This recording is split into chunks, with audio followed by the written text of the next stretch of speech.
Thank you. And Mr. Vignani, you're all set. Have a good meeting.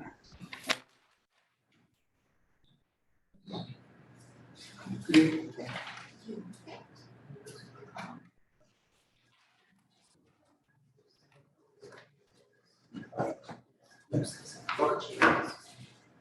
Good evening, everybody. I do just want to note that the meeting is being recorded this evening, and I know we do have some people zooming in. Before we get started, I just want to read the statement. The Scituate Select Board is committed to providing an environment of respect during our meetings. We ask all members to interact in a polite manner, even when there's disagreement. We value the participation of our community and want all participants, including marginalized and minoritized communities, to feel welcome and respected. We ask our community members and all who participate to commit to these standards and support and respect our community. That being said, can I call meeting to order and have an acceptance of the agenda? Second by Mr. Goodrich. All in favor? Aye. It is unanimous 5-0. Are there any walk-ins this evening? Yes. And did you raise your hand for walk-in? No. Yes, sir. Good evening. Joe Gibbons, Gannett Road. Michelle? How you doing? Two things quickly I'd like to mention tonight. I'd like to know what the select board has been doing over the last few years to reduce the property tax burden on a lot of our seniors. Many communities in Massachusetts, including Hingham, have adopted senior needs tested exemption. I haven't heard any discussion from the select board or the assessors board about addressing this issue. There's a number of communities in Massachusetts that have adopted this, and I think the select board needs to take an aggressive role and a leadership role in reducing property tax burden on our seniors. We've lost a lot of seniors. We bring in young families, which is great, but we're losing the balance here. And this was predicted years ago. Scituate had low water rates, low taxes. Now we have high water rates and higher taxes. And I think we need to have a balance in this town. We're losing a lot of seniors, and I think that needs to be looked at. And it shouldn't take me, a taxpayer, to come in here to bring this up. This should be done at the executive level with the select board, the other boards in town, and the executive officer of the town bringing this up. You shouldn't have to have me come in here and alert you to this, number one. My other issue is one that I've been on my soapbox for 5 to 7 years. I've spoken with each one of you individually, either through emails, or I met with Mara the month after she was elected. And I brought up the fact that we have high property taxes in this town.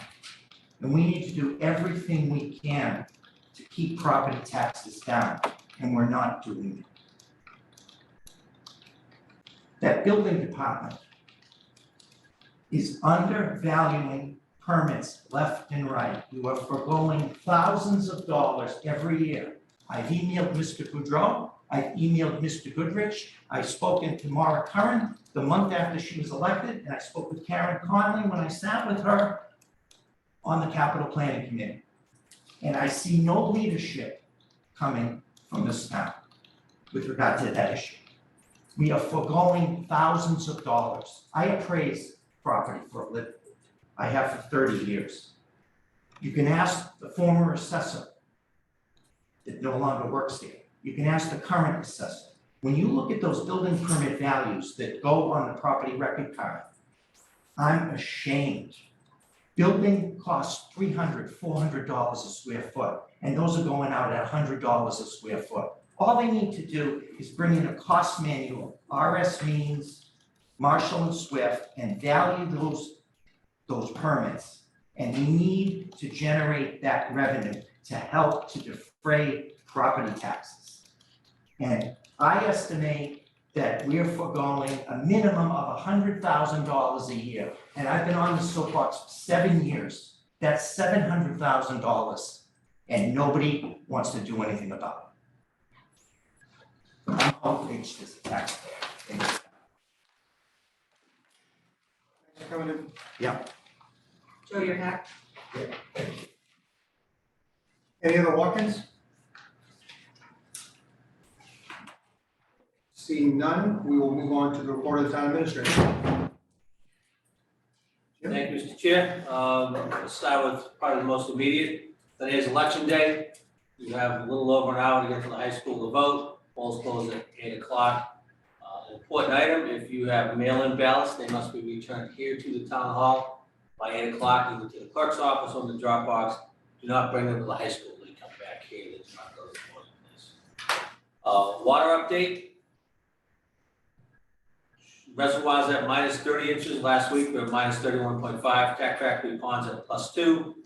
Last week we were at +1.5. The average daily demand 1.089 million gallons a day, which is up very slightly from last week's 1.086. We are still classified as a level 1 mild drought by the Commonwealth.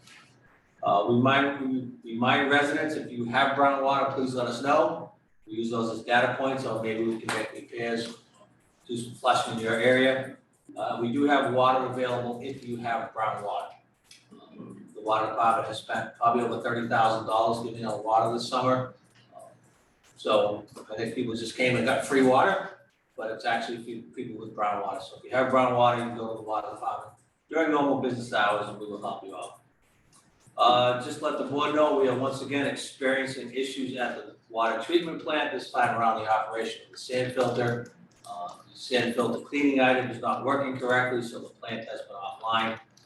We have our consultants and our staff working on that. Luckily, we did appropriate some money in town meeting to handle things like this, but we are lucky at this point that it is November and not July, and that we can meet demand mostly with our wells. I'll keep you updated on that, but there are some issues with that sand filter at this point at the water treatment. The meeting we scheduled last week, residents of Oceanside Drive and Turner and the area of the Oceanside Dam Seawall Fund project was rescheduled. Last week, our engineer had COVID. We felt it was important that the engineer actually be there, that we didn't think doing it by Zoom would be conducive for people, so that has been rescheduled. It'll be next Tuesday, November 15th at 6 p.m. Again at the EOC. We have a sign up down on Turner's Road. And just for people in Cedar Point, this is not the Cedar Point project, this is the project further up on Oceanside. The Cedar Point project is still undesigned by the Army Corps of Engineers. I want to congratulate Nancy Holt and the town financial team for once again receiving a certificate of achievement for excellence in financial reporting from the Government Finance Officers Association. This is the highest form of recognition in governmental accounting and financial reporting, and its attainment represents a significant accomplishment by a government and its management. This is the 8th consecutive year that the town of Scituate has received this award. So congrats and thank you to Finance Director Nancy Holt, Treasurer Collector Pam Avatabli, and Assessor Joe DeVito for their hard work and dedication to the town and their work on this particular report.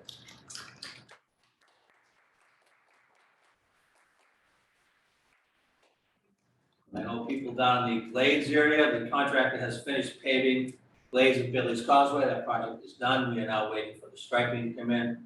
That is usually a nighttime project, but we will get that done before the onset of winter. In addition, the project on the stairs, we are down to punch list items at this point. The major work is done now, and those stairs are in.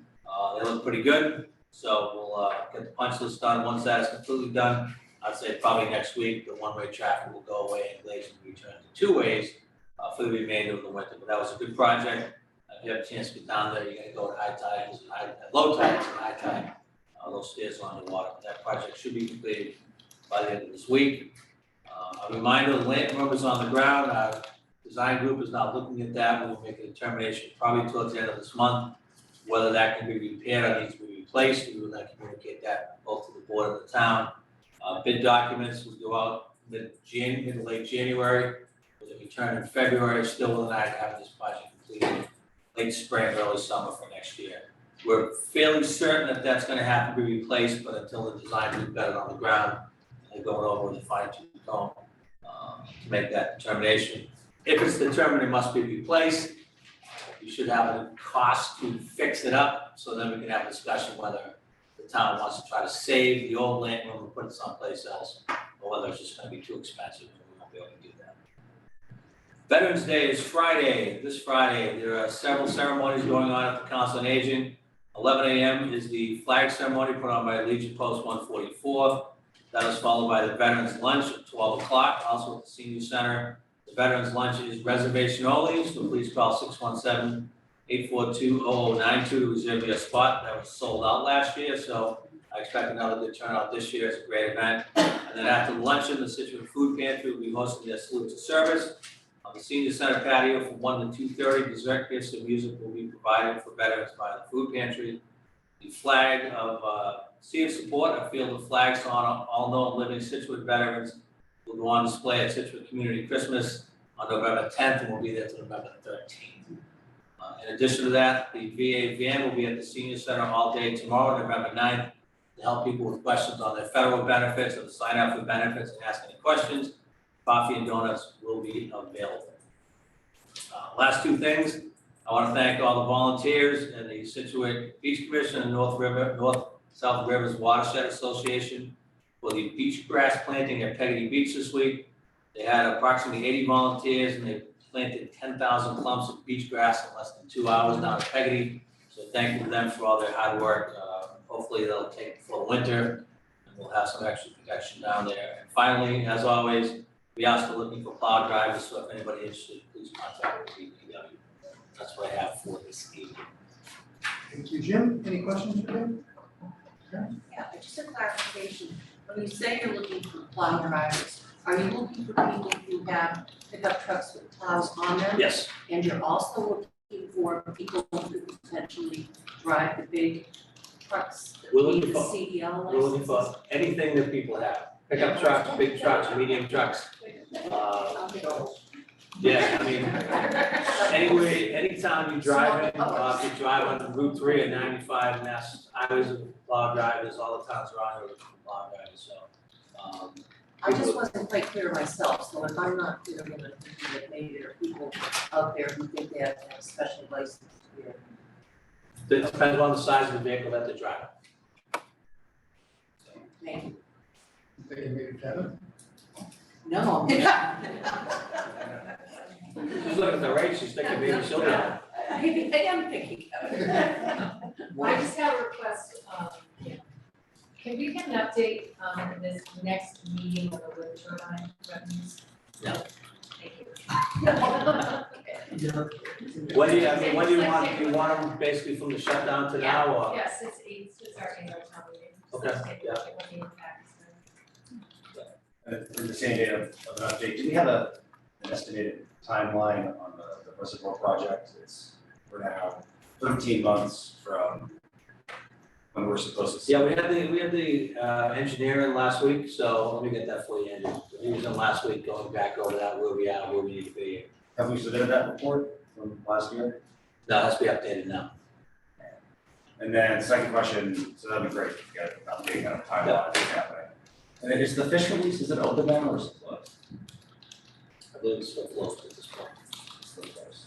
And who determines when that's open?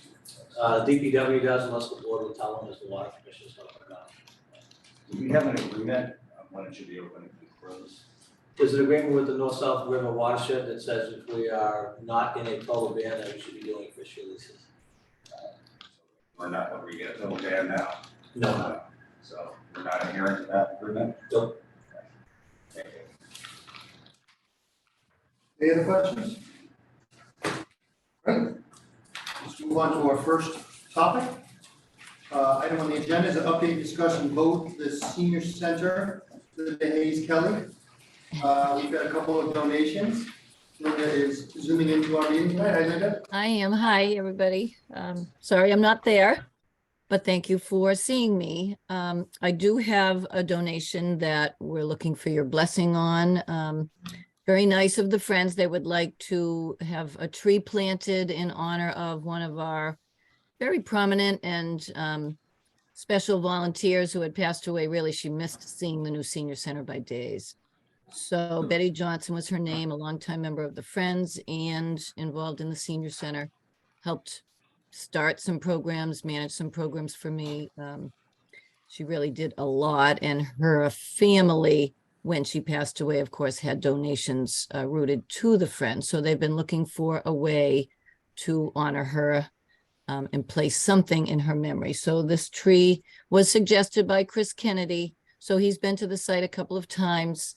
It is a pink flowering yellow wood tree, which seems to me it looks a little bit like the dogwoods that are right behind the patio, but this one would be closer to the bocce court, which, to be honest, has too little shade, even with all the other trees on the site. And they'd like some shade. So it would be nice placed there, I believe.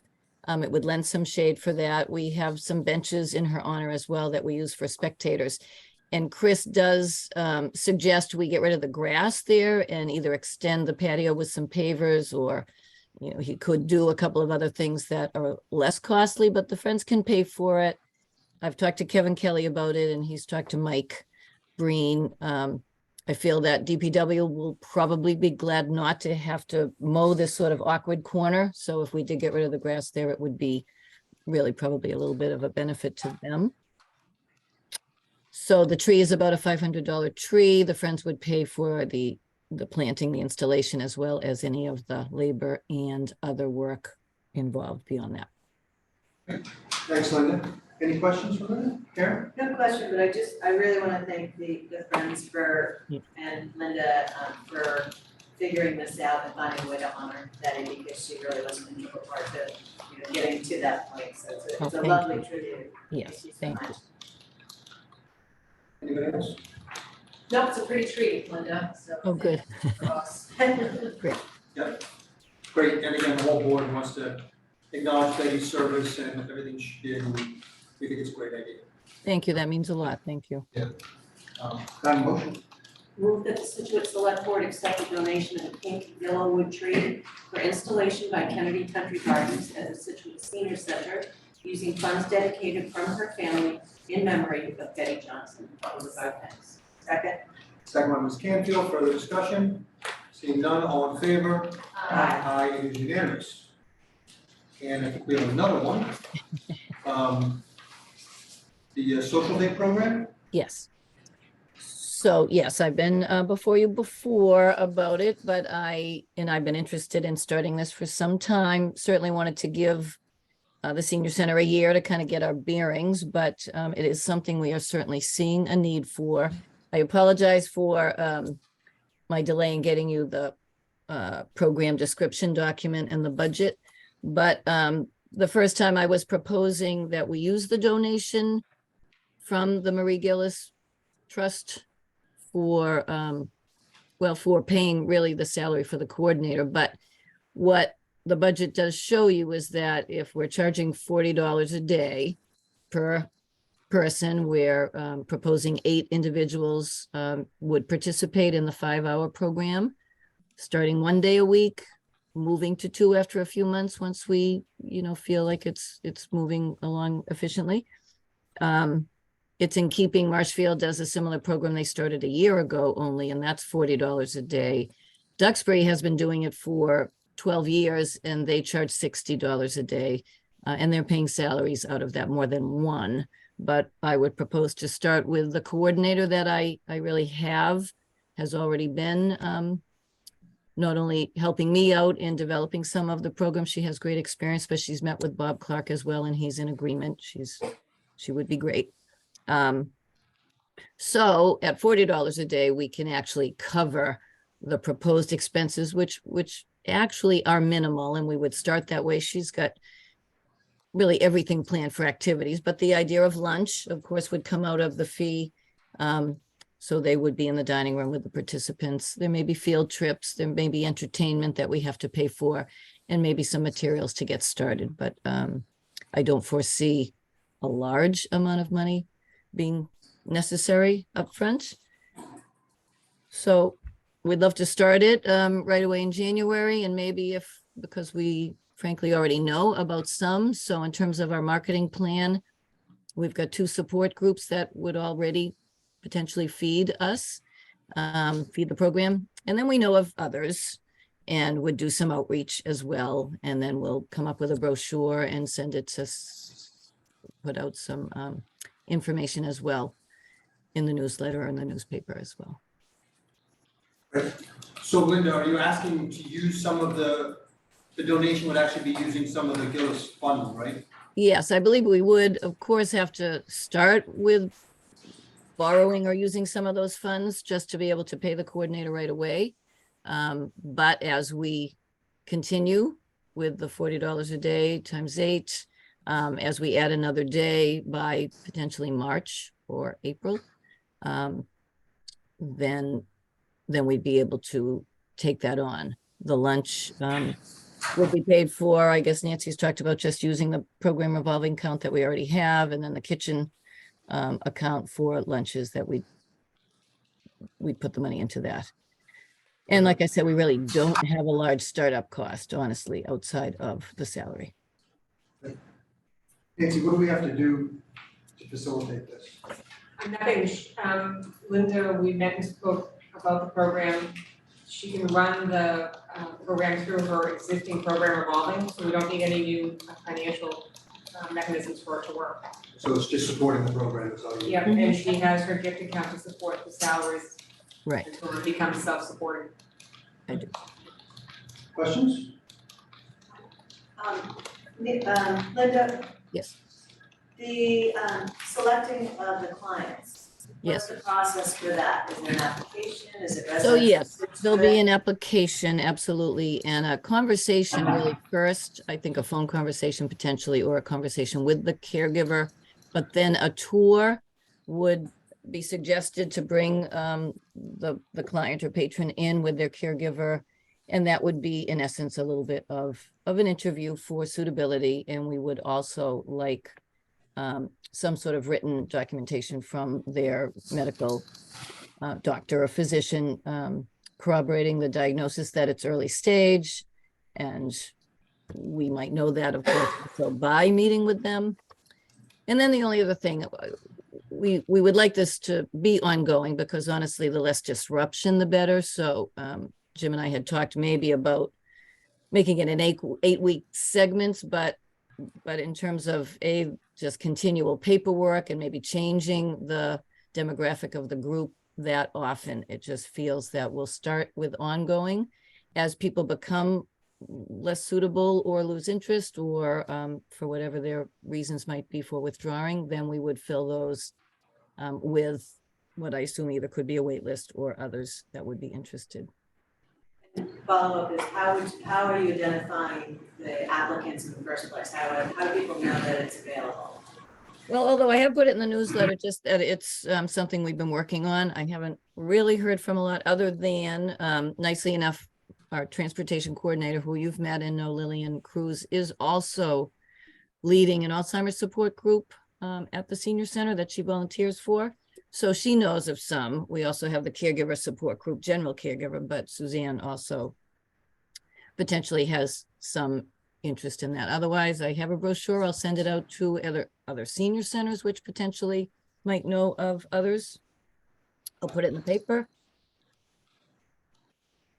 Thank you. And we'll do some outreach through Erin, who may have some, our outreach coordinator, who may have contact with other individuals that she knows of. But like I said, we have some patrons right now who we know are appropriate for the program. And in fact, it's been hard to field their need to be here, or their caregivers need to be here because our activities are not necessarily conducive always. So although we'd like to work on that as well and make them a little bit more welcoming or guide them to certain things that are appropriate, this would be ideal, just to give them at least one day and give the caregiver one day of respite. Excuse me. Great, thank you. Just one question, do Scituate residents get a preference or? I believe I would do that, yes, I would do that first, and maybe all together. Right. I just have one budgeting question. So the, might be for Nancy or Libby. So we're going to take the funds from the donation until the new budgeting year. We're factoring in the position in the 2024 budget, or are we always paying for it through this foundation? It should be self-supporting, the Right. whole thing. Okay. So we may need to use the okay. funds from the donation To kick it up off. front until Yeah. we get the program full and running. But the goal of the program is that it's self-sufficient, fund itself. Okay, sorry, missed that, thank you. And if it matters, as Nancy said, Wonderful. oops, sorry. No, it's a wonderful idea. Effort to put this through. It's a fabulous program. Thank you, thank you. I look forward to really doing it, and like I said, I have a great coordinator ready to go. So I look forward to that. I don't have any questions either, Linda, I think it's great. that we expand the programs and involve more people, and Mhm. my question would be just giving everybody the opportunity to use it. I think Yes. there wouldn't be enough people, but if there's too many people, does everybody get one day, or, I'll let you figure that out, but that's. Well, the other thing that we did come up with, as we add the second day, which we truly believe will be necessary when we're ready for that, but we would open that up to an additional 8 individuals, so that would help to really have that field. And then if it doesn't fill, obviously, we could allow those from the first program to enter the second day if they want it. Any questions from the audience? I know there's some people here that know a lot about this. No, we're all good? All right. Can I have a motion to support this program? Move that the Scituate Select Board support the social day respite program as described in the backup from the original neighbor. Second one, Ms. Curran, further discussion? Seeing none, all in favor? Aye. Aye, it's unanimous 5-0. Mhm. The last, Thank you very much. you're welcome, the last senior event, it's actually one other item, is a discussion vote, the Friends of Scituate Seniors fundraiser for Saturday, November 26th at the Senior Center. Mhm. What? Okay, put my mic up. You can all come up. Sandy Duffy, 8 Oak Road, Hi. Scituate, Mass. I would like to change this request though and change it from 6 PM to 10 PM instead of 10:30. We discussed this back and forth, and that would be the 4 hours for the function. And then as you can see, we're having Harvest Dance, Brown Brother Duo is playing. We have cocktails for the bar, which you know well, and we figured we'll be there till 10:30 to clean up.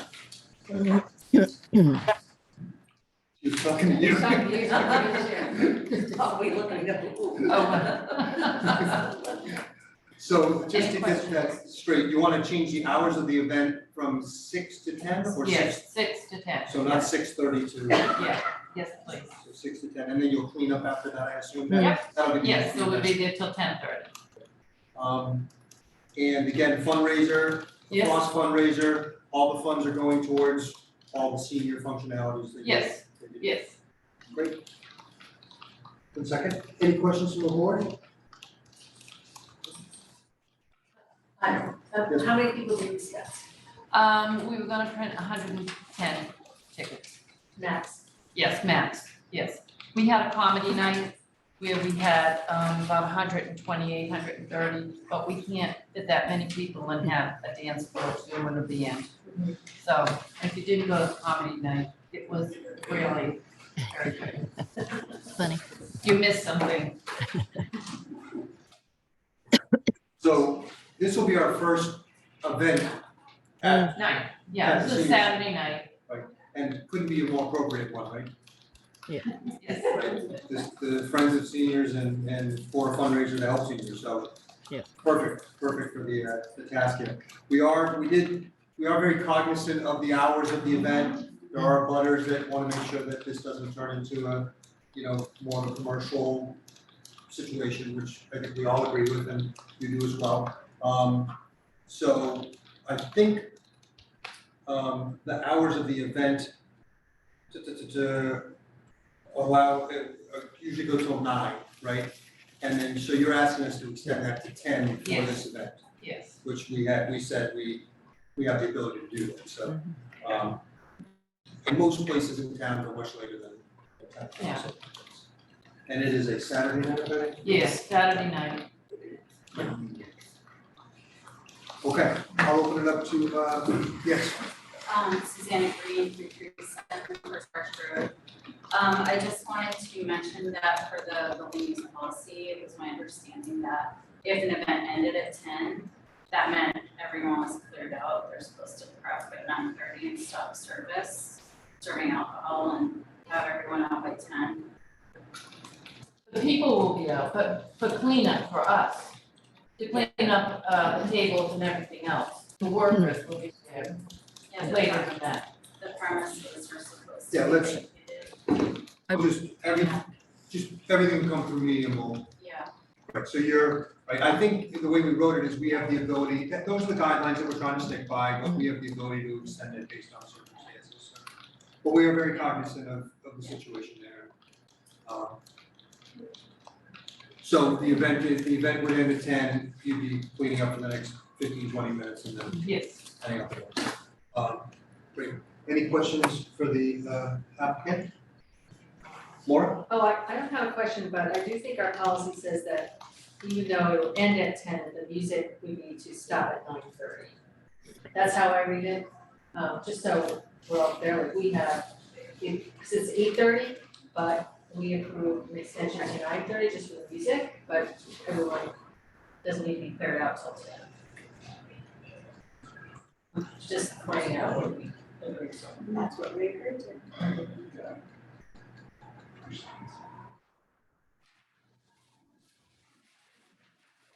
Just, Yeah. this item F in the building use. Right. Music played inside the building is not allowed after 8:30 or 9:30. Special permission is granted by the select board, allowing the function to be held until 10. So I think, yeah, as long as we get the music off at 9:30, and then, So, but that makes it 5:30 to 9:30, because your form says it's a 4-hour function. well, the That you have to music, apply well, for you can for- still have a function without music. But you can, if you wanna Start start the at music 5:30, you earlier.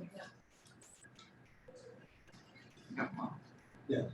Mm, So the music will just have to stop at 9:30, and then the event can still go on until 10. Okay. mm. I consider this most unfortunate. I think this is I think ridiculous. this is most unfortunate. I've lived here in this town my whole life, my whole life. I'm just gonna go there for you. I okay? think the town's Isn't been it- extremely accommodating to the neighbors. And this is an event for the senior center, run by the senior center supporters who worked so hard to get this building built. And I think we should be supportive of them. And I think that to not allow music to run until 10 o'clock on a Saturday night is extremely unreasonable. And I think this board has the ability to override this hour.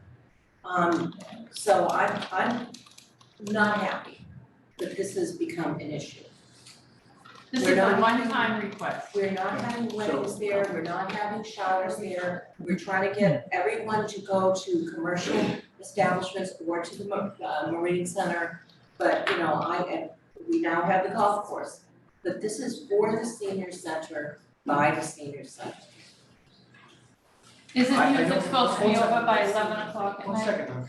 So I don't disagree with you, but we spent a lot of time putting this building use policy together. It says very clearly in the policy that we have the ability to go till 9:30. It says it right there. Now, we can revisit this if we want and change that, but right now, this is the policy that's in place and that's what it says. So although I don't disagree with you and I don't disagree with you, I think we have to abide by the policy that we just put in place 2 months ago. And that's my only point, I'm not trying to be difficult, it's to that, we've talked about this for A long. 3 meetings, a long time, and if we felt that 9:30 was too early, then we should have addressed it then. It's a And we policy, can amend it, it's a policy, so Right. it's not a bylaw, you're not bound by it. no, I know, The but thought was, the reason you end the music earlier than the event is if you stop the music at 10, the building's not empty at 10, right? Right. People get their clothes, they get their jackets, so the event ends at 10, now people are out until 10:15, 10:30, so you stop the music before the end of the event, so that the building is then empty by the end of the actual period of the event. That's the rationale by saying stop music, stop event. Again, it's a policy, you can say, well, you can go to 9:45, stop the music 15 minutes early so people can clean out, but That's fine, we wanna talk about this, if guys. you, if you run the music till 10, Just pointing out what we agreed to 2 months ago. but if you run the music to 10, then the seniors aren't out of the building until 10:30. 10:15, 10:30, and then the cleanup is there till 4 o'clock. So that's why Get that.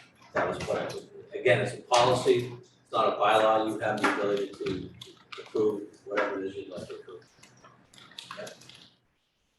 So unfortunately, for, in this case, these are the rules, and you've got, if you want to use the building, you've got to abide by these rules. And if the board chooses to bring up these rules again and discuss them, then we can do that. Like Maura said, we talked about this for quite a long time. But you're more than welcome to start it earlier, that's just the time that we voted to close it. So I think we should stick with, you know, we are making the exception, because the policy actually says that has to stop at 8:30, and we have the ability to extend it till 9:30, which we're doing. So, as well as extending the event times. I would suggest that we stick with that for the first event that's happening at this building. I'd be happy to put it on another agenda if you'd I like. would like it to. I think this is the first time, and I think now it's quite clear that it's a somewhat too restrictive personally. So I don't know, obviously, not canvass the rest of the boards how they feel about it, but given the fact that we went through this policy at least 3 times and it changed a lot of things to be more accommodating to the neighborhood, I think that, you know, maybe we just were a little overly conservative on that particular point. So I'm happy to put it on the agenda, but do you want to see if there's some sort of support to put it on the agenda? Yeah, sure. So do people want to revisit this? Or not? I feel it's fully vetted at this point, and that, you know, I completely understand that there's one group that's should be an exception, it should be paused. But we talked about it for 3 meetings, you know, to think about what we wanted to use of the building, and Jim, you exactly right, that the 9:30 music extension special was exactly that, so you can kind of put the building check, get out of the building. So I would not support it. Well, if I could ask a question, do we have a policy for the library when they have fundraisers at the library? The hours, I don't know what that is. well, I'd like to know that before we decide we don't want to revisit it. I'll revisit it just because you want to, but I just don't want to. No, I understand, but I was actually looking for what the policy was on the library website, and I just couldn't find it. It's not that it's not there, I just couldn't find it. Yeah, So, it you know, exists, I don't know what it is. so I personally would like to know that we're, because they're in a neighborhood as well. Yeah. And, Yeah, consistency is yeah, important. And No, I mean, I think at some point, I think we should, I agree. Looking at it again, I think it makes sense. I think there'll be like a rhythm that you're right, that I didn't want to happen, or I speak for everyone. Didn't want to become a wedding venue, the scene or whatever, but then there's gonna be like 2 or 3, like twice a year, there'll be these 2 events, and okay, and that's what happens every year, and the neighborhood knows, and I don't think we're there yet, but, okay, we get it, those are the 2 that will make the exception, maybe we go to 10, but that's all, so I agree to look at it, but. I mean, if you wanna make an exception to the policies for this because it is cost, I don't have a problem doing that, but I think we've got to ensure that moving forward, we're consistent, because I mean, you're right. We put the hours that way because we don't want this to be an entertainment location, period. I understand. It's not a building, you know, we spent almost $20 million building that building, and, well, 14 million, sorry, originally was 20, $14 million building that building, and we want to preserve it for the use in which it was built for, which was not entertainment, right? But I understand that boss worked very hard to get this done. I'm open to making an adjustment for this initiative with the hope that it doesn't become this habit of every group coming before us and saying, well, you need, so maybe it needs to be tightened up, right? Maybe it needs to be specifically for veterans and senior events, period, or whatever. maybe that's what we look at, we forward to tighten it up. So we don't get into that situation where we're always making exceptions, because we have gotten ourselves into that situation for years up here on many other issues around town. Waiting fees for some and not for other, or waiting time for some and not for others, so. If we're happy to let them play the music longer for the situation. This is the board. I don't think you're the only one against, we worked hard to get this policy in place. We talked about it for 3 meetings. And within a month of finalizing the policy, we have an event, and it's the first event, and we want to revisit the policy. So it seems kind of rash. But See, I was under the understanding that the selectmen could, make an exception. yeah, That it you says had to right in go here, by well, it this, says right in what here you the can- parameters of what we can make the exception to, and that's what we're willing to do. Otherwise, it'd be 8:30. Right, we can extend it till 9:30. So I think, unfortunately, in this event, these are the rules. If you guys want to bend them out, we can vote on it, but I just think that these are the rules, and if we want to revisit it, we can revisit it before the event. And if you guys choose to extend it, then she can come back and we can change the hours then. But again, we spent a ton of time getting this the way it was. I feel strange to change it on the first event. That's fine. If you have a party in your house though, don't you have to just be, have music by 11 o'clock? Isn't that what the town, parameters are? No. 11 o'clock, that the It's noise, outdoor. Well, this is a commercial noise, building. I understand that, but I'm just saying, Okay, why don't we, all right, somebody make a motion either as it is, or make a motion to extend the hours, and we'll go from there.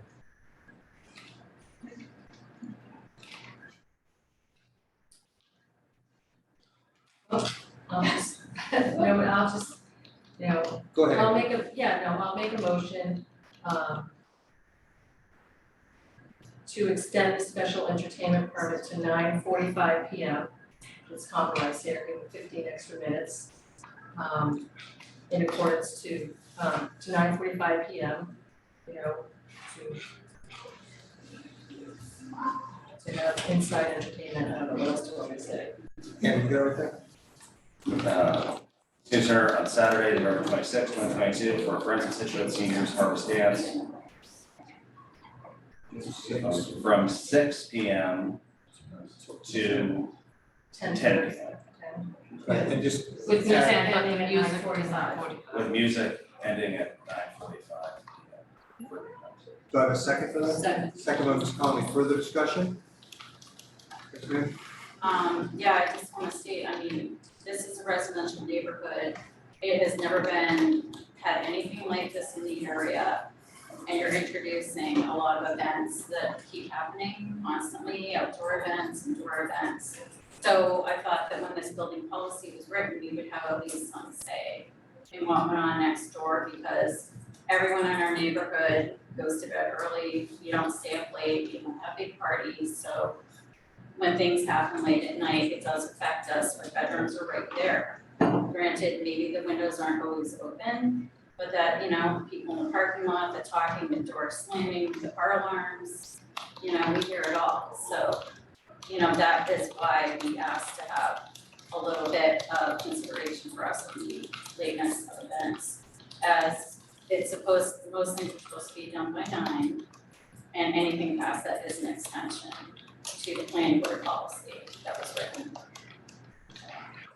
And the only thing I'll add is, it is residential area, but there was a middle school there that had Nothing at night, events, stuff on the ball field, there's a lot of stuff. not going on at there. 10 at night. You had dances there, I ran dances there, So so. gym is all the way on the other street. No, we It's used to not have the next junior to high Ma'am. dances in the cafeteria.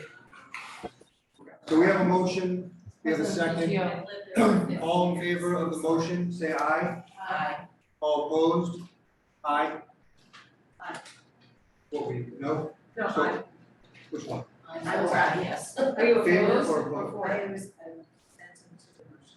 for? So, it passes 4-1 in favor, right? Mr. Vignani. Well, because you're 5 to 0, You're the, I said against. you said against. Oh, I'm So sorry. it's, I want the event to go to as late as they want, but these are the rules that we made, I think we should apply.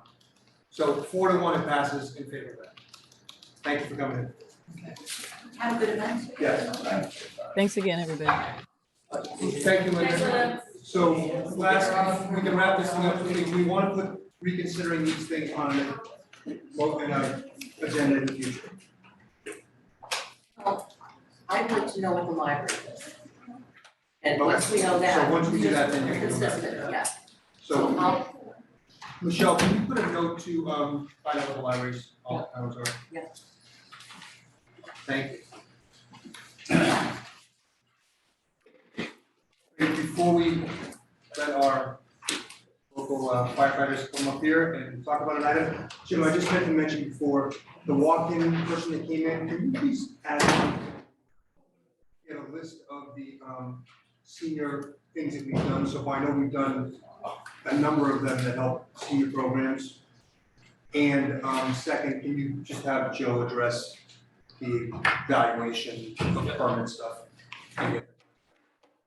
All right, next topic is discussion vote Liberty Chevrolet vehicle award contract. Deputy Fire Chief Mark Dunn. Mark, how are you? Good evening, how you doing? Great. Thanks for coming in. So you want to buy a truck? Yeah, this is our command vehicle, which is driven by the shift commanders. We're replacing the 2010 Ford Expedition. It's got about 140,000 miles. Had a great life. I drove for 12 years. Spent 36 hours during Winter Storm Nemo in it. And it's at the end of its useful life. So we're going to replace it with a Chevy Silverado pickup truck. It's also a licensed ambulance, so we have to outfit it. And that's why we're going from the Expedition to the pickup truck. It's a licensed ambulance, but a non-transport. So anything an ambulance can do, we do with that. As time has gone on, the storage requirements have gone up. So and more firefighting equipment, meters, and technology will also be carrying on. So we were able to locate one through Liberty, and So is the truck enclosed in the back? it'll have a cap, and we're gonna have roll-out trays, so we can get at the equipment instead of, right now, we climb around inside the back of the, we actually removed the seat at one point, so we could put the air pack in there, so we'll probably, I'm not sure exactly how we're gonna configure it with the equipment. It's our busiest piece. It does 2,000 calls a year, more, it does 200 or 300 more calls than our busiest. It's a huge asset to us. Great. Any questions from one? Excuse me? Why'd you wait so long? I think you got a lot of good mileage out of it. Yeah, that's a question for the chief. I know we made. I think we get pushed back. I think we get bumps from capital plan. I think 21, spring 21. So then we came back. We got it in spring 22. Have a motion? Move to award the contract to Liberty Chevrolet for the purchase of a new command vehicle for the Scituate Fire Department at a cost of $59,223.82. Second by Ms. Canfield, further discussion? Seeing none, all in favor? Aye, it is unanimous. Thanks for coming in. Thank you very much. thank you.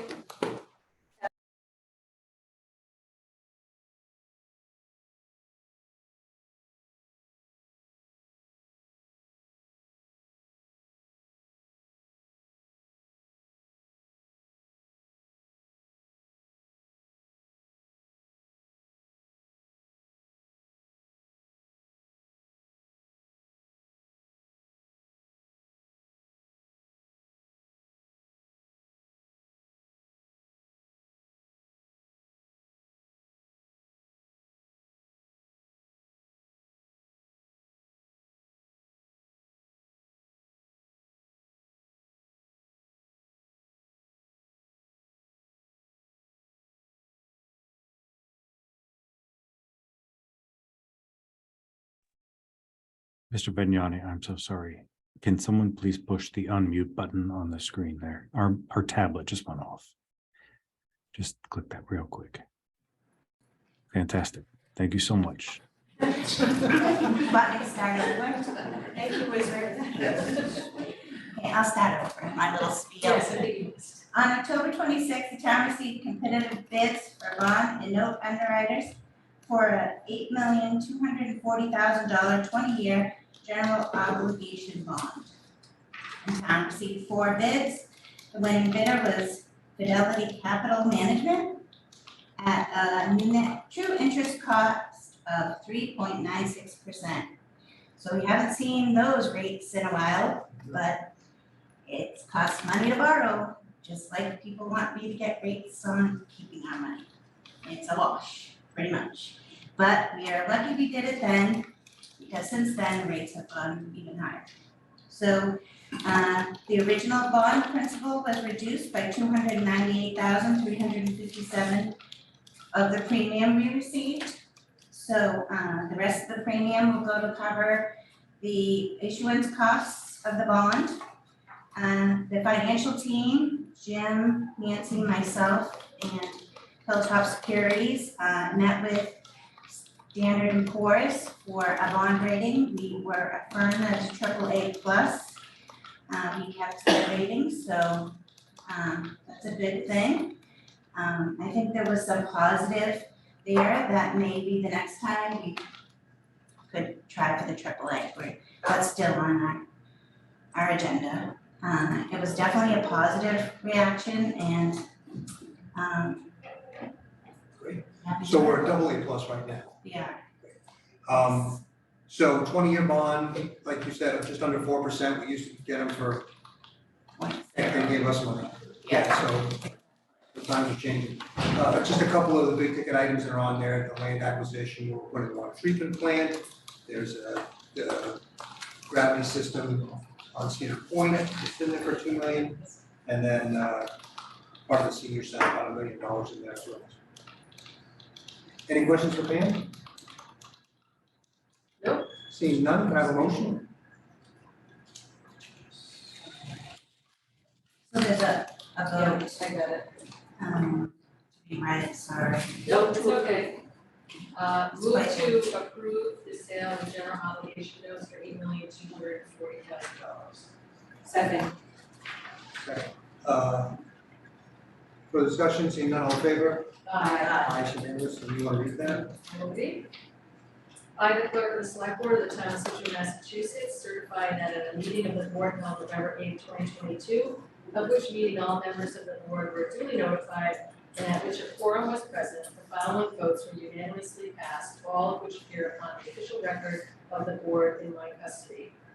Voted that the maximum useful life of the departmental equipment listed below to be financed with proceeds of the $174,170 borrowing authorized by the vote of the town passed on April 12, 2021, Article 3, Item W, is hereby determined pursuant to General Law, Chapter 44, Paragraph 7-1 to be as follows. The purpose, front-end loader replacement, borrowing amount $174,170, maximum useful life 20 years. Further voted that the sale of the $8,240,000 general obligation municipal purpose loan of 2022, bonds of the town dated November 17, 2022, to Fidelity Capital Markets, a division of National Financial Services LLC, at the price of $8,627,248.44, and accrued interest is hereby approved and confirmed.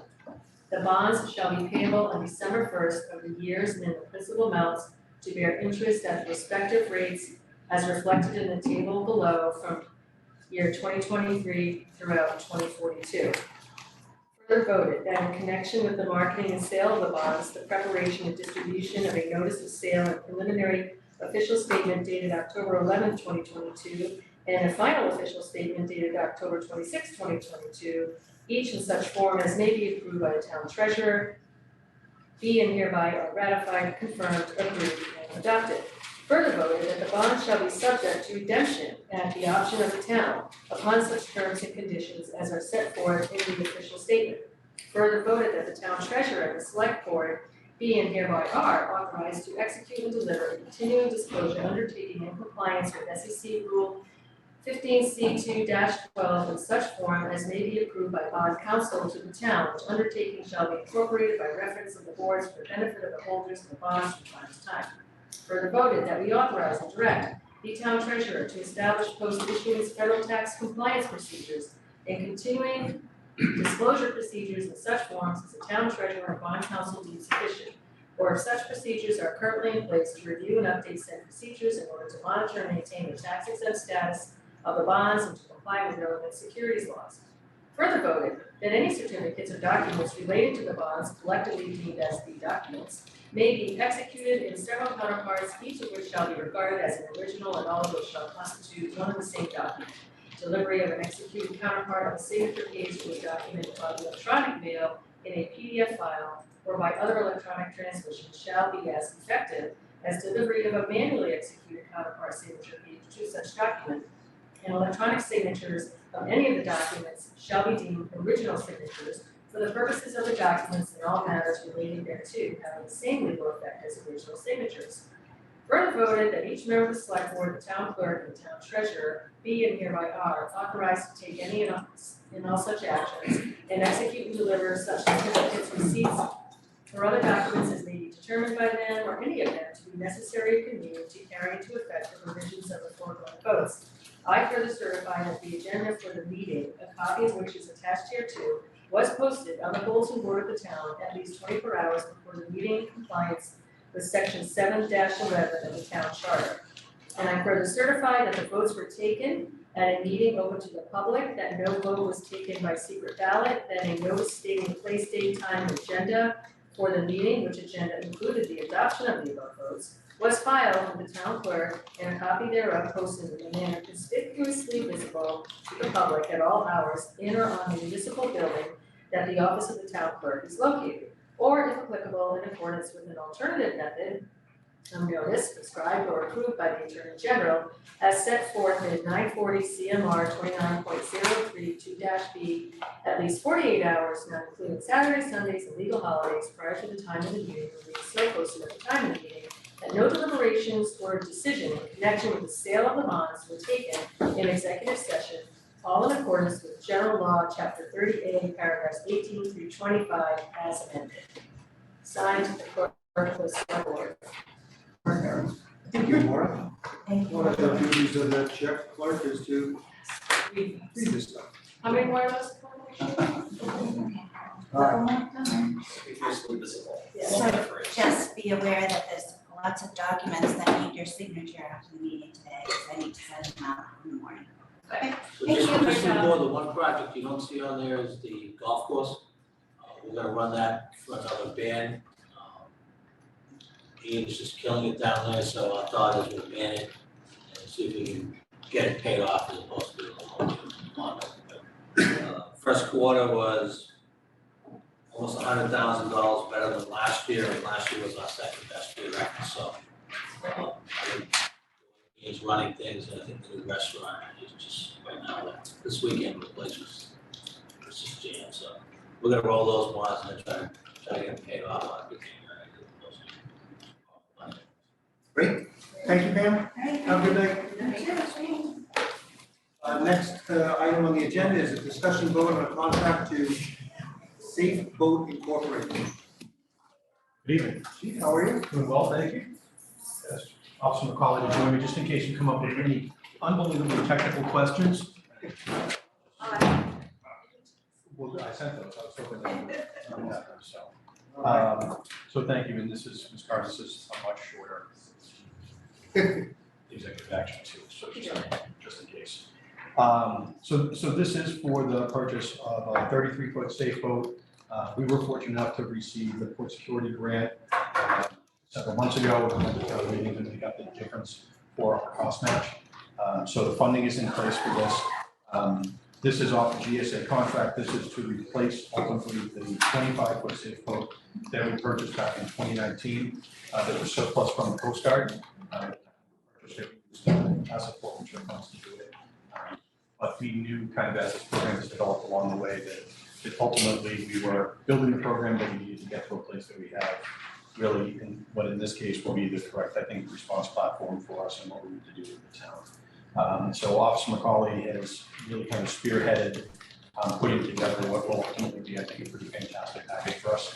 This is a very long-term solution in terms of what it will do and provide for the town. So Safe Boat is really the standard in terms of public safety response on the water. So the fact that we can actually get a contract with them, and of course we'll have quite a bit of lead time in terms of where things are right now, but this is a pretty fantastic opportunity for us. Thank you, Chief. So just to get the numbers right, the boat costs $610,000.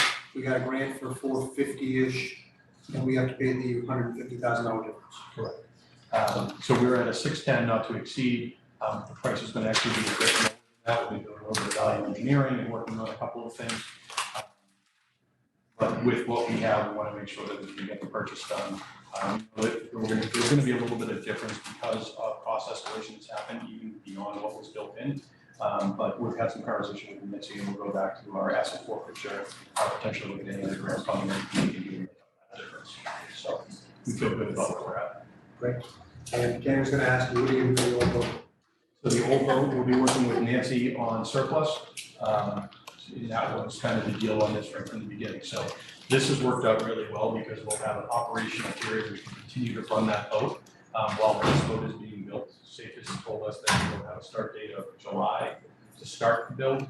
But we're anticipating from now, we're a year, 18 months. See how conservative and optimistic you want to be, it's going to be a while. So we'll be able to run our existing platform that we have right now, and then when the new boat comes in, we'll put a sale sign on it, and that money will go back and work with Nancy on that. Great. Questions from the board? Okay. I'm not gonna ask about what we're gonna do with the old boat. I am gonna ask a broader question, probably more to Jim than anyone, but because you're here with this boat, why do we need so many boats in this town? Well, we have one marine police boat, which is by the police department. We bought the fire harbor master boat. We actually ordered it before the fire, but I think the fire justified the need for that. The other boats are, I think, 2 or 3 harbor master boats. I don't remember. We've got 3. 1, 2, and a pump out. Oh yeah, one's a pop-up boat. So they're all different uses. They all do different things. You know, the harbor master boats are smaller. Brendan talked more about this. To me, that boat's a boat, but they're not really a boat that you would do the stuff that we do on the other boats with and walk, go out, see what's going on, but you really wouldn't be able to work on person or do a lot of that stuff. So really 3 different functions, 3 different classes of boats. And the police can actually arrest someone, correct? Yes, Whereas the harbor master cannot arrest someone, at least currently. the harbor master has authority under 91, 90B, he has that authority. However, the harbor master staff has 0 training and 0 equipment, so we don't want them arresting anybody. The liability to the town would be absolutely enormous. So they do what I would call, again, maritime things. They check your equipment, they tell you to slow down. Anything that would involve a law enforcement function, they call them marine unit, because that does the law enforcement function. Because if we didn't have a police boat and something was going on, would we have to call the state police or someone else? You have a couple of things. The state police would be a long response time.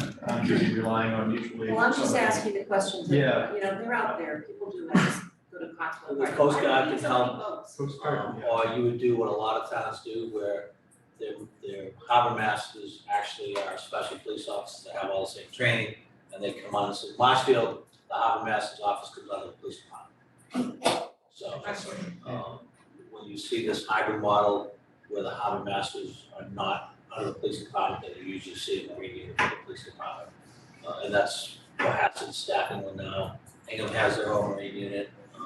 Marshfield, they're under the police department, so it's a police function in Marshfield, so depends on how you set it up. Thank you. Yeah, I'm curious, just kind of follow up on that, on working with other towns, if you're patrolling the Spit, for example. I'd love to hear more how you interact with other towns, or I don't know, Bassett's Beach or some area, how you might interact with Cohasset. How I mean, we're fortunate that I think we have a great working relationship with all of those towns, and it kind of gets to those same things too. Even to Jim's point about 90B, the Mass General Law, what the harbor master would have, that's really only on the water. So there's no right, there's right of arrest, but statutorily, they're not functioning and acting on that. For us, as soon as we have to start interacting with Bassins Beach, the Spit, you need full law enforcement authority to be able to do that. So for us, that's been one of the big things of being able to be kind of cross-functional, so you can be on the water, but the next thing you know, you can be on the boat, or you can be on the land and we'll drop officers on there.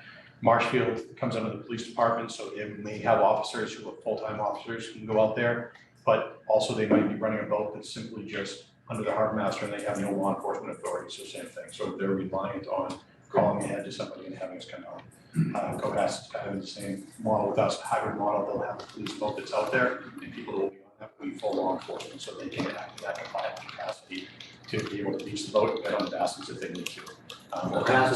They just did that, they just got the boat this past year.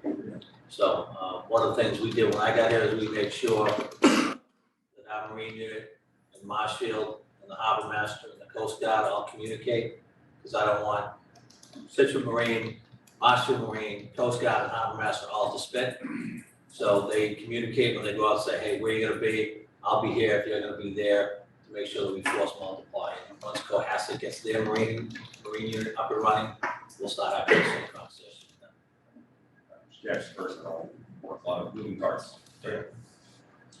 Just one question, will it be on the water this summer, or will it take longer than that to build it? Potential build date would be starting in July of next year, and they're about a 6 to 8 month lead time to get it. If some boats are taking a little bit longer now, supply chain issues are still in effect. So best case scenario, it would probably be early winter of 24.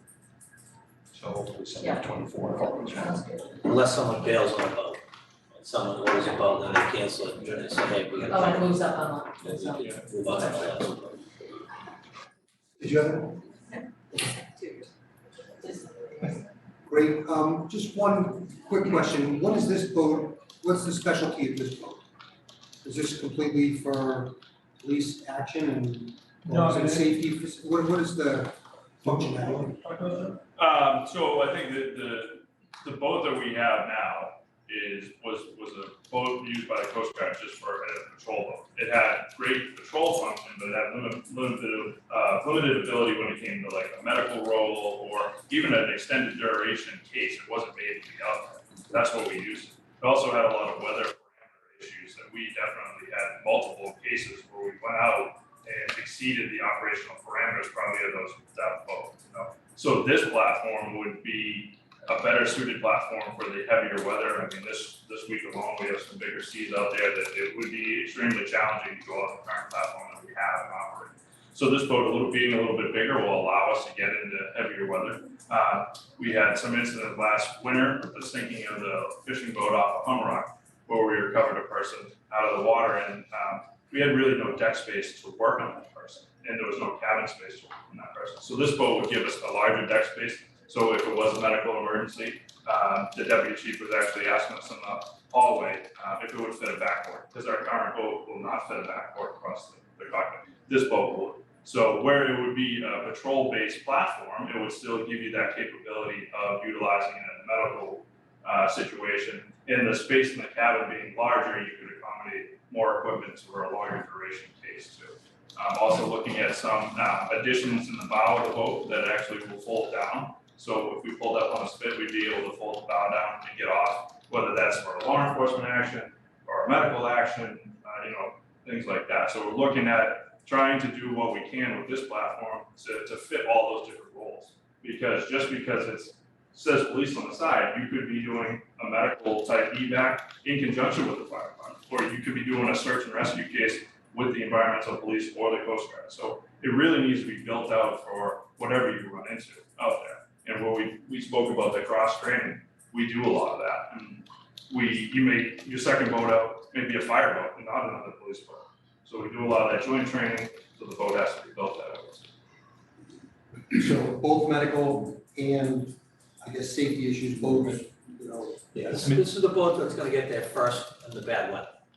Okay, it has the ability to go speed in bad weather, the harbor master's boats in bad weather aren't really even going out, and what I call the fire boat can go out in the bad weather, but it's not gonna get there at the same type of speed that this is gonna get there. So this is really your first responder in bad weather type situations, get out there in a hurry, while the rest of the cavalry comes behind. The other thing that this has, just kind of putting a point on that, is that the draft of this boat is about the same as the boat we have right now. So even this boat is bigger, it's a bit heavier, and it can go out in the seas. We can still get into the spit area, the river area, some areas up in mine that require still shallow depth that a much larger platform couldn't. So this is a great, like, right in the middle, it's gonna be able to do what we need it to do. Great.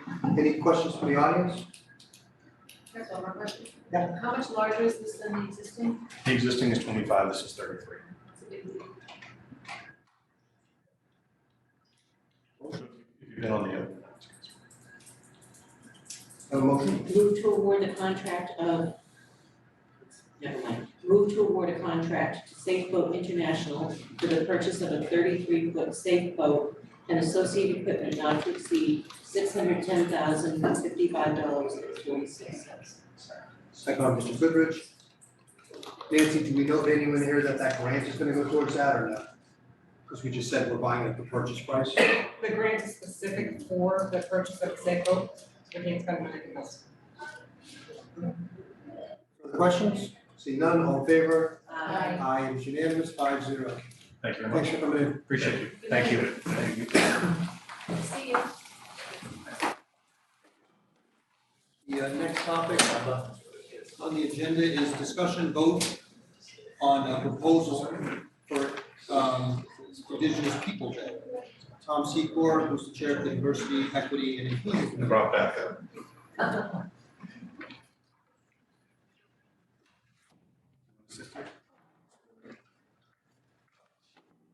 on and have a seat. Average age of this meeting just dropped Significantly. an all-time low.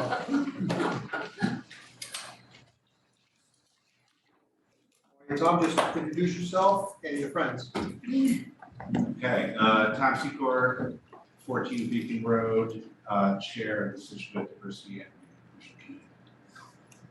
Hello, my name is Taylor McFadden. I'm a junior at Scituate High School. I'm Natalia Lipchitz, and I'm also a junior at Scituate High School. Great, thanks for coming in. All right, we're going to kick it off with Taylor. I want to make sure that the students have an opportunity to speak first.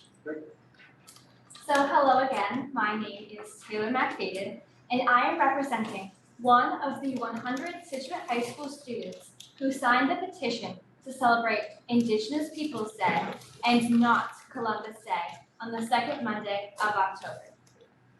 So I'm also representing one of the 100 Scituate High School students who signed a petition to celebrate Indigenous Peoples Day and not Columbus Day on the second Monday of October. The town of Scituate was built upon the ancestral homeland of the Massachusetts and the Wampanoag Indigenous people who have lived for over 10,000 years in the southeastern portion of what we now call the Commonwealth of Massachusetts. Indigenous people, with their rich and diverse cultures, are worthy of recognition and celebration. In 2021, the Scituate School Board voted to celebrate Indigenous Peoples Day and not Columbus Day on the second Monday of October. We are asking the town of Scituate to do the same. Indigenous Peoples Day offers an opportunity for all of us to recognize the Native peoples of this land and to rethink the story we are taught about the arrival of Columbus. Thank you. Thank you. All right, so hopefully I won't bring us down too much after that intro. So I sent around some slides that we're gonna speak to. I think we originally were trying to get on the calendar 3-4 months ago, but had some fits and starts. So I appreciate the opportunity to get in front of you guys and talk to you. So, I mean, to actually repeat a lot of what Taylor just said, so if you, Steph, if you could just flip to the next slide. and this isn't gonna be death by PowerPoint. I mean, there's a couple slides I do wanna speak to here. There's some slides in the back that depict different towns and municipalities in Massachusetts and what they've done,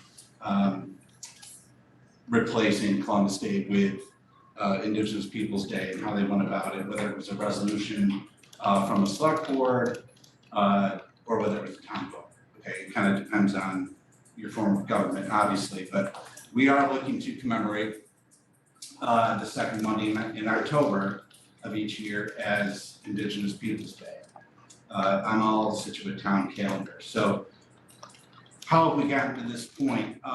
So this first got onto our radar screen with the DEI committee close to a year and a half ago. June, July 2021, it first jumped onto our project list. So like everything, you know, we form our project team and a few of us kind of went about this on the committee.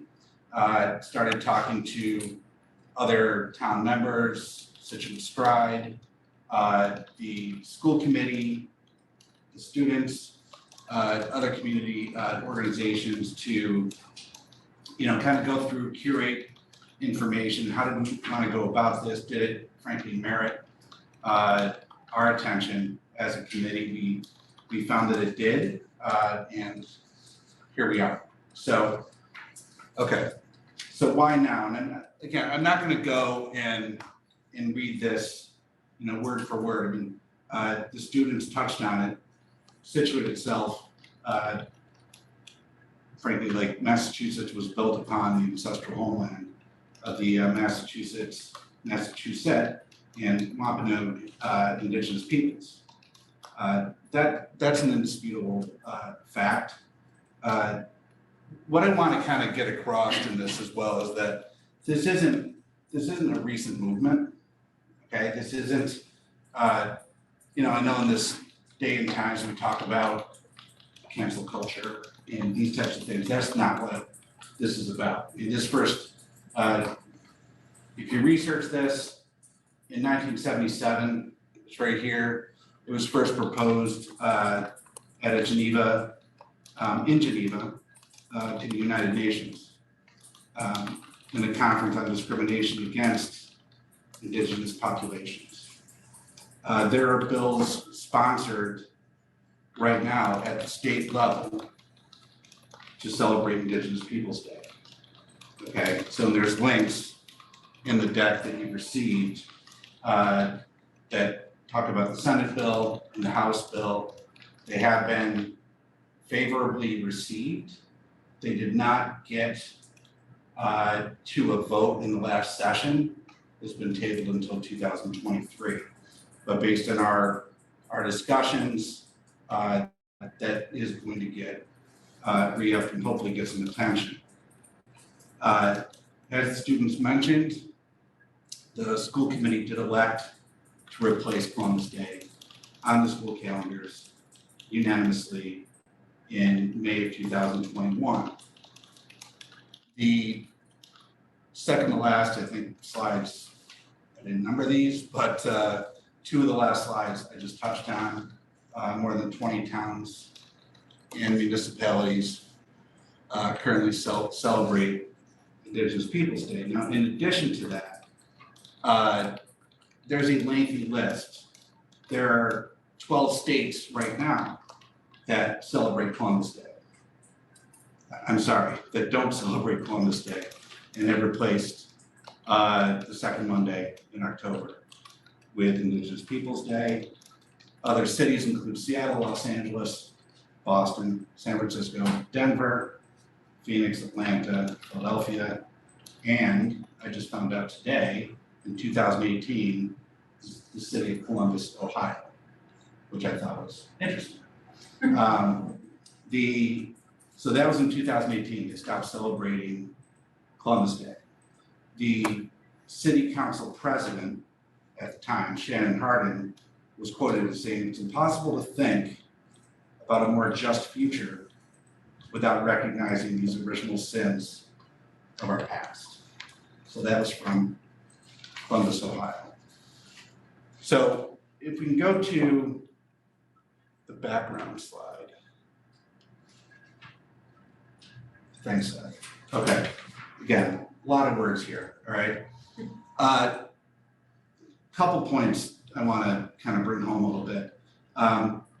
It is about more than just a name change.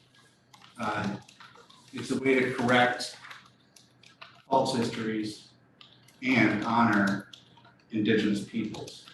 It's an outdated relic in our history, frankly.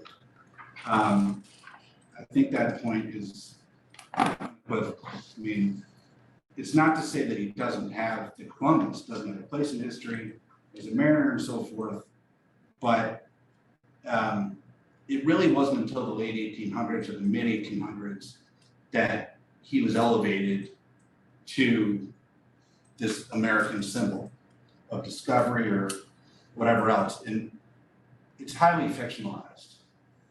Okay, there was a book, I did not provide a link to it, I didn't read the book, but I did research it quite a bit. There was a book that was published in 1828 by an author named Washington Irving.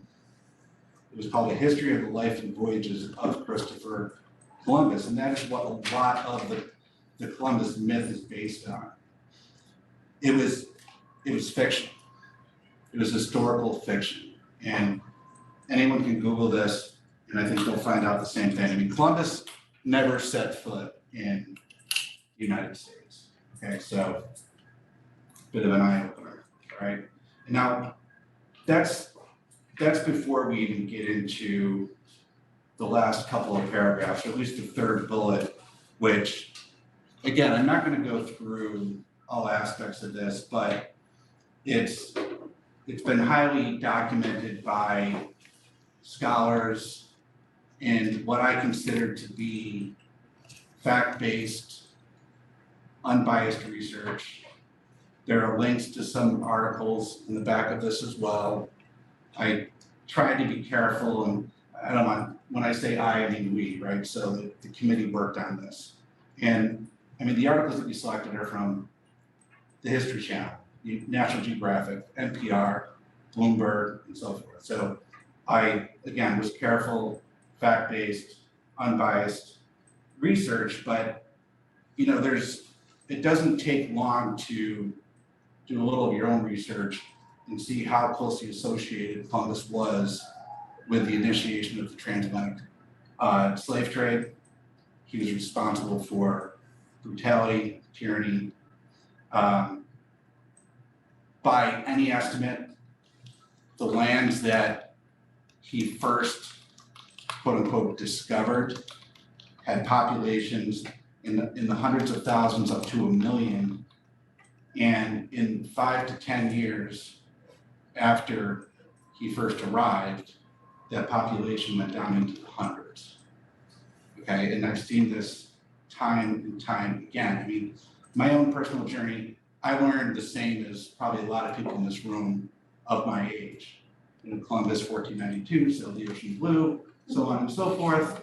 I had no idea, frankly, until recently, the last couple of years. I mean, I'd seen articles that there was some controversy and so forth, but we're all busy. I didn't delve too much into it. I'm not a history scholar. Did my own research. Others on the committee, far more further along than myself on this topic, educated me. I was ignorant of it. I'm not any longer. I still don't consider myself a scholar when it comes to this, but it was an eye-opener. So that's the long and short of it. I could go on, I could answer questions. I know this is, you know, somewhat controversial in a lot of towns, asking for this, you know, type of a change. But I do think, you know, for a town like Scituate, and I'm looking at the town seal right in front of me, it's hard to not ask for something like this as a recommendation from the DEI committee. Thank you, Tom. Thank you and your whole committee for putting in all the research on it. we've looked at all the slides and we've looked at it 3 months ago, looked at it as well now.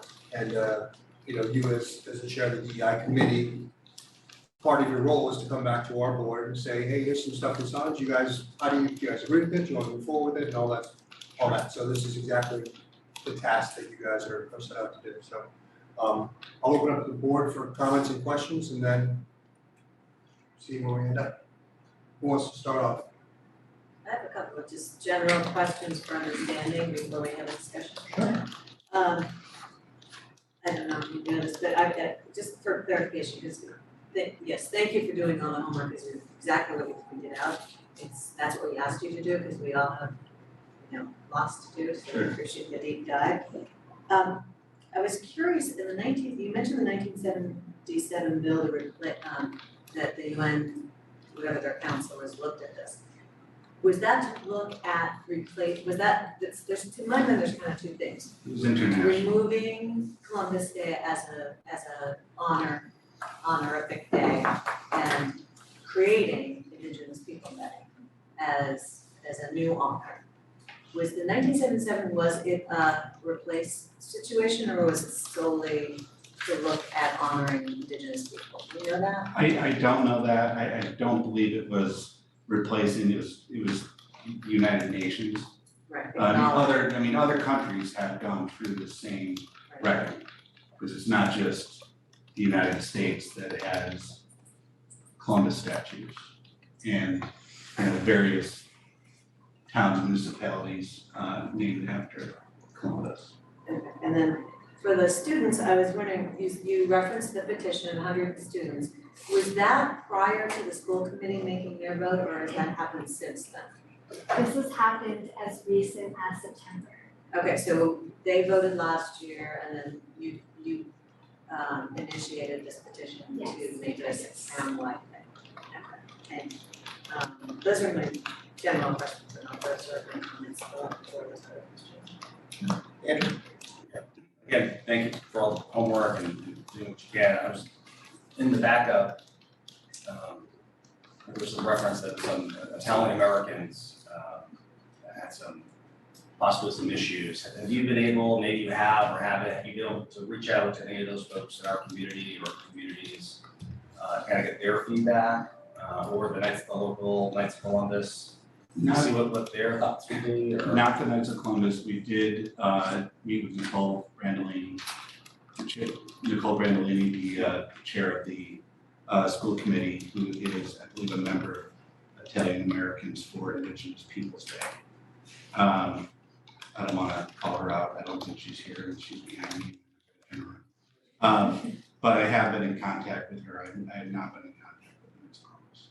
All right, so no other Italian groups in general, like Sons of Little Italy.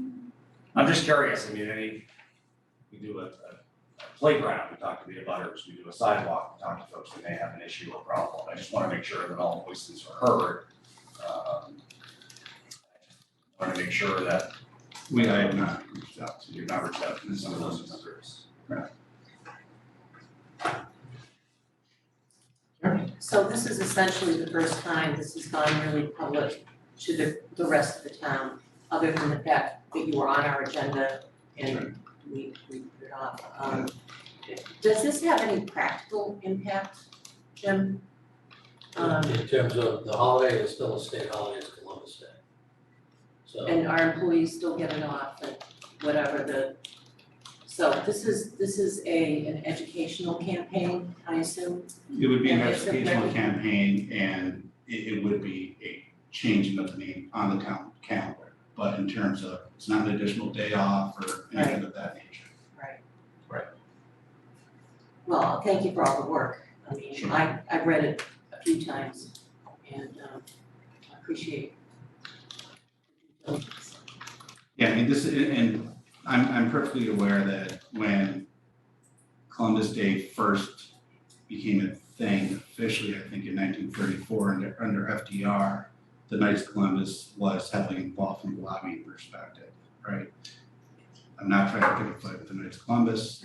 My parents are members of the Knights of Columbus, where I grew up.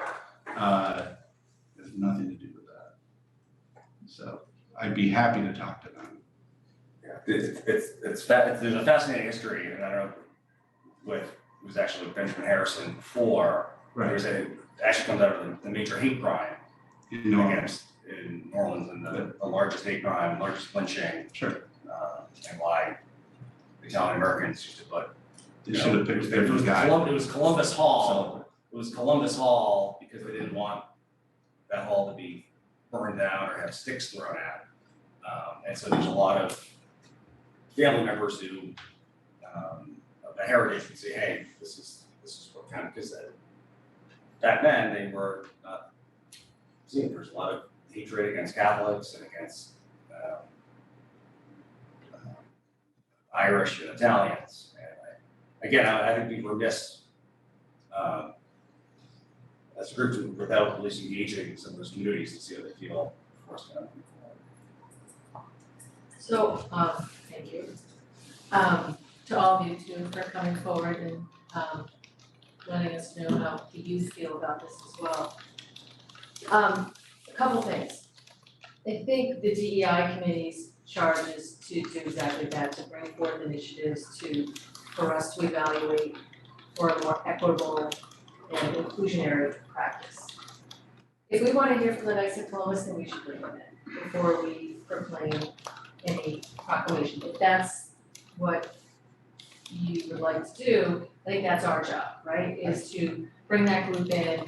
That's not Tom's job to do that. They've done extensive amount of research there. They're recommending to us that they would like us to consider to take some action. So if you feel strongly to bring in the Knights of Columbus and get their temperature, I think that's a great idea, because they can always speak for themselves, right? I would also argue that there's been discrimination in every group over the course of history. And when we uncover and find out that holding somebody up on a pedestal that maybe the history wasn't properly recorded, then we do have a duty as a society to reevaluate that and take a look at it. Now, whether that means, how we do that, whether we proclaim it, whether we change it, whatever, I think it would be great if we as a board and as a town took a leadership role in that and acknowledging that I think we got it wrong. We got history wrong here. I don't look at it as a slight against Italians at all. I think I just heard Tom say, which is exactly what I was having a conversation with someone this weekend. They picked the wrong guy. They picked the right guy based on the history that they knew at that time, but now more has been uncovered and revealed and more depth of knowledge has come forward. But I bet you they wouldn't have wanted to choose him had they known all the information that's known today. Just guessing. Because they elevated him in a manner to represent them and their people, knowing that he may not be that person that they were told, maybe they may not have chosen him. I don't know, wasn't there, but I can only guess.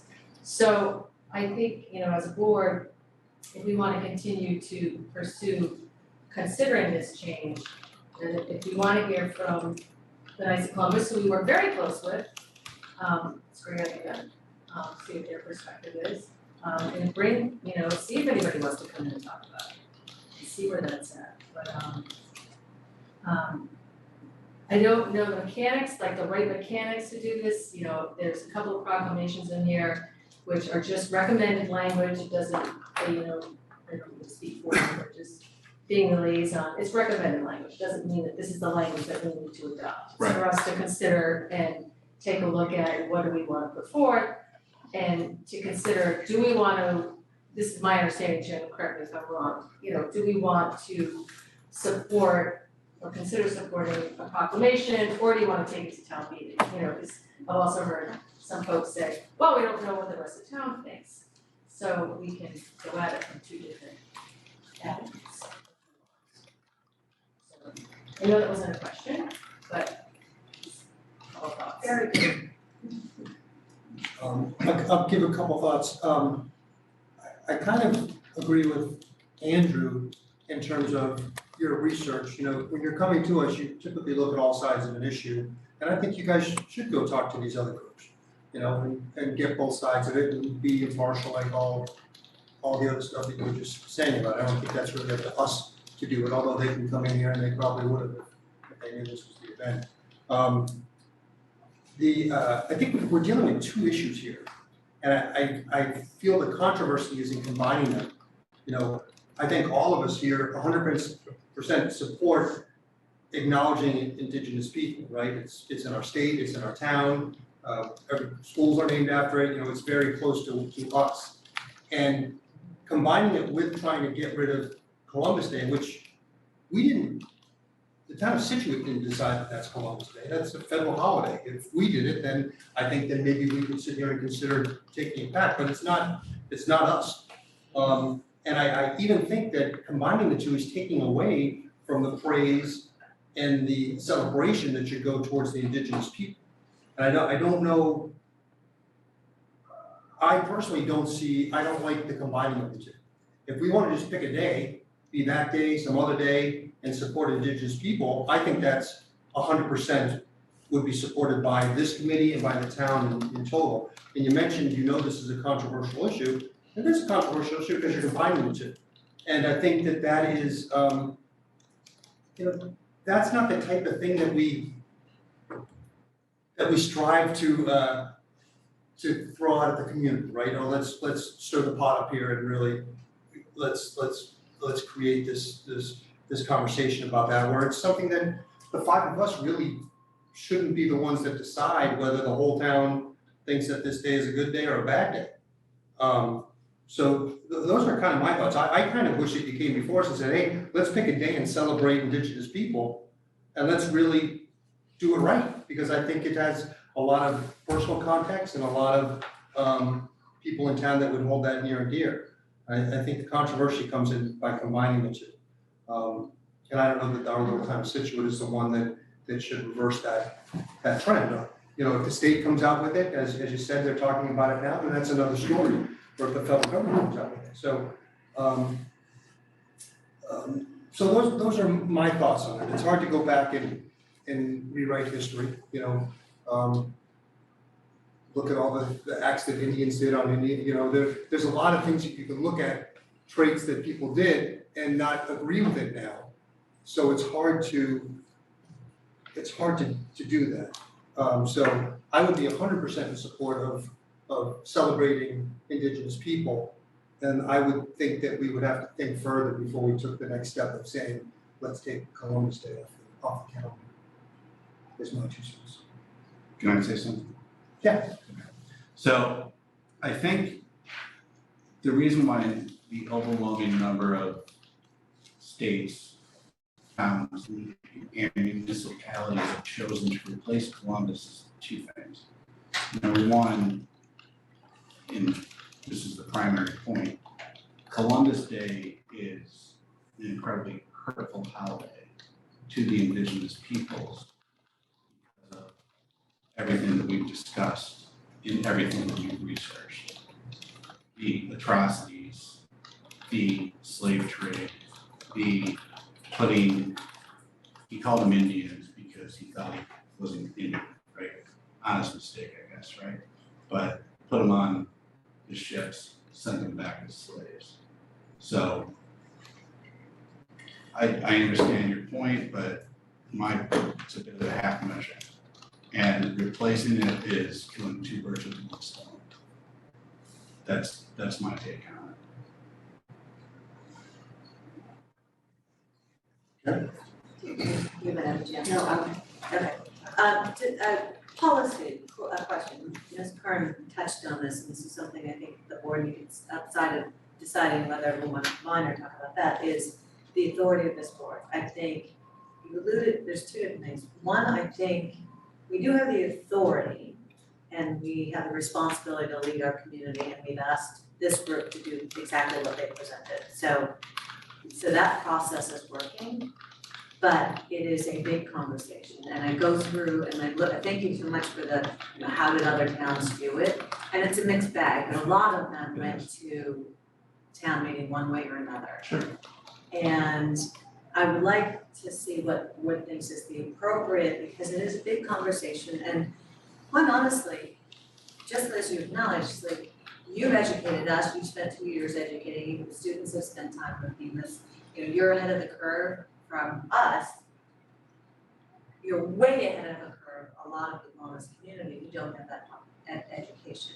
And my thinking is, and this is my preamble here, my thinking is to bring it to town meeting for a decision gives the opportunity for that education to happen. Yes, there'll be yelling and screaming and all of that, but I think it serves more purpose than if the five of us, is my opinion, the five of us, yeah, that's a great idea, let's do it. Because the education piece goes away and everyone who either is for or against it starts waving their hands. And I'd just like to know what you guys think about process, because it's a big deal.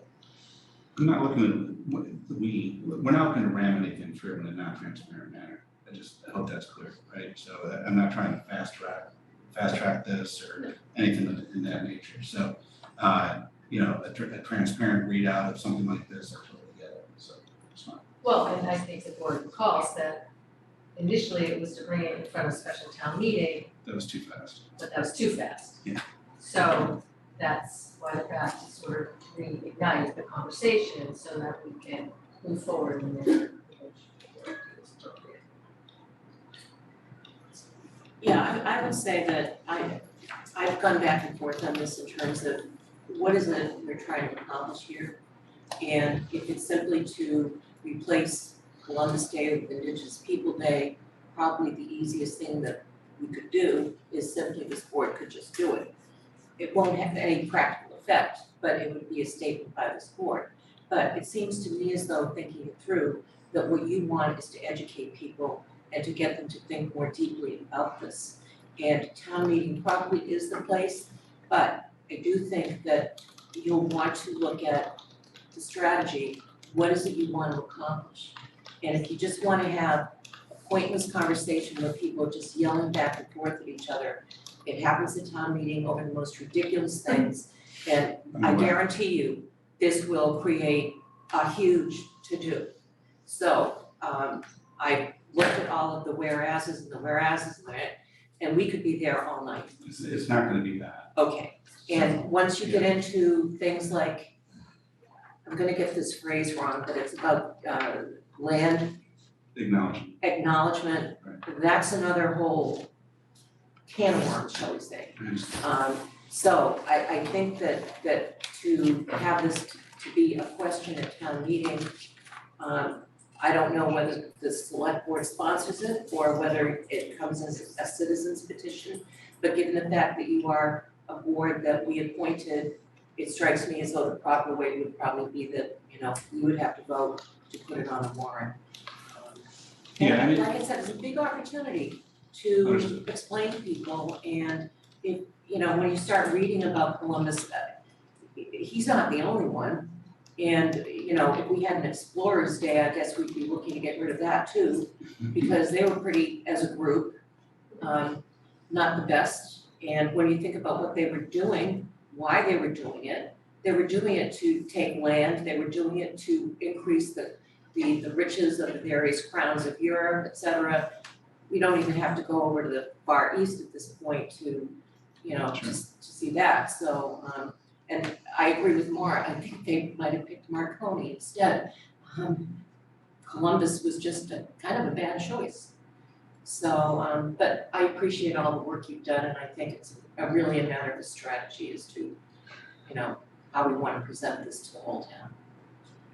No, I appreciate that. I mean, there's certainly, this was always meant, this initial discussion in front of the select board was always meant to educate, right? Because I can't assume that you're sitting around Googling Christopher Columbus, Indigenous peoples, and everything along those lines. So that's what this was meant to be, alongside, something that really doesn't have, to do something that doesn't have any additional symbolism, where we would actually then also find an appropriate way to celebrate the Indigenous peoples that inhabited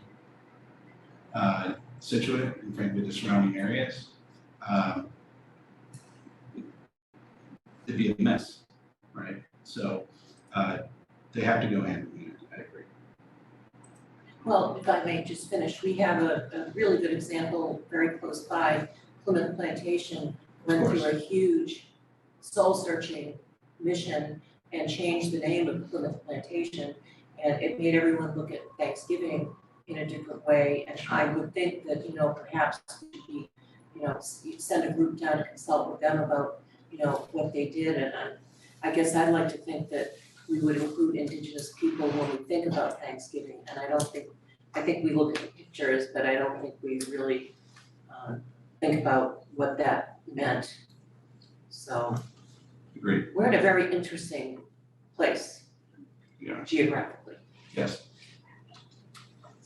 Thank you. Any other comments?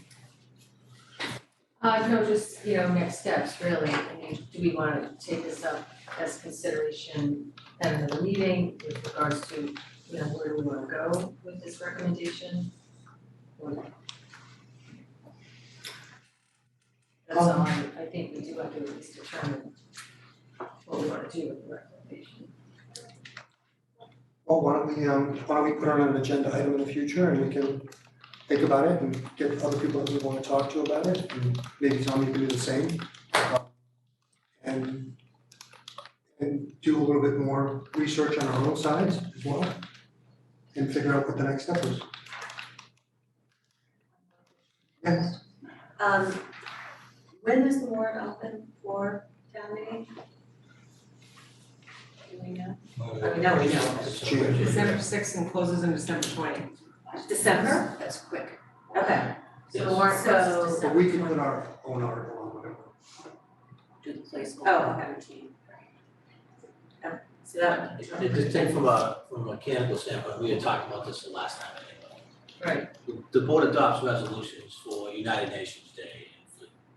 So if the board wanted to adopt a resolution urging the residents of Scituate to celebrate this particular day as Indigenous Peoples' Day, that's a vote of the board. I think to have the town change the date to Indigenous Peoples' Day, shifts at the town meeting.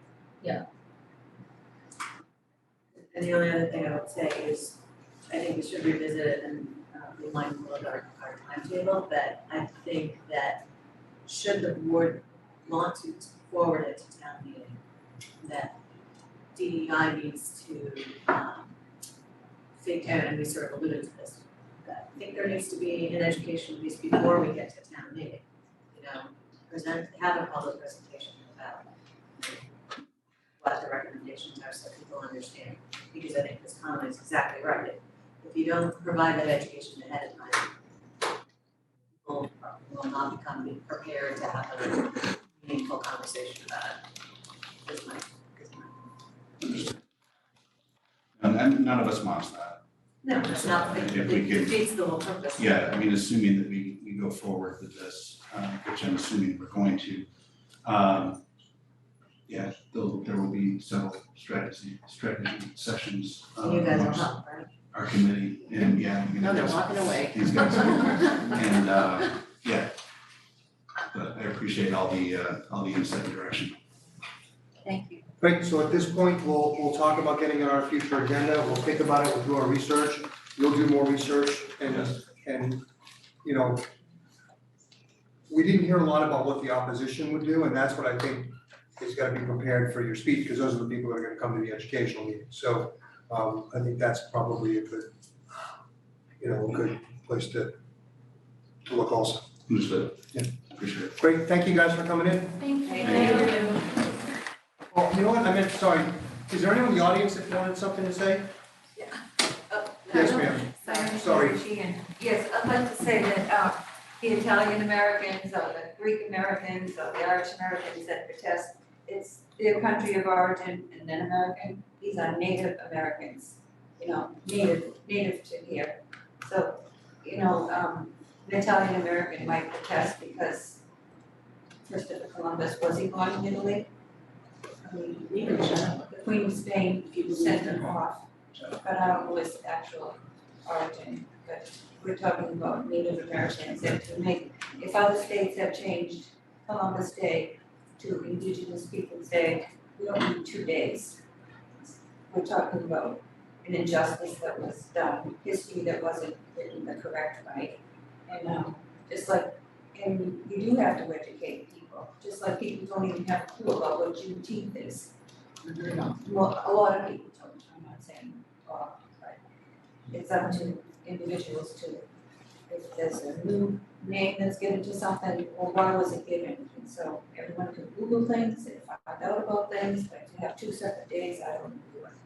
I do agree with changing it from Columbus to indigenous, because we're talking about Native Americans, not Italian Americans or Irish Americans, Native Americans. Thank you. Anyone else? All right, thanks for coming in, guys. Thank you. Please stay for my budget presentation. No. That's not right. Thanks, guys.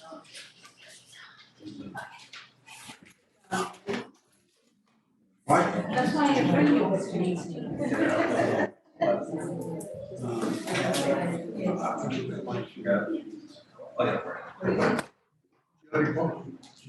Karen, do you have your book? It's in my backseat of my husband's car. Yeah. Where I put it, and so I would remember to bring it. All right, so our next topic is to review and discuss but not vote on the departmental budget reviews.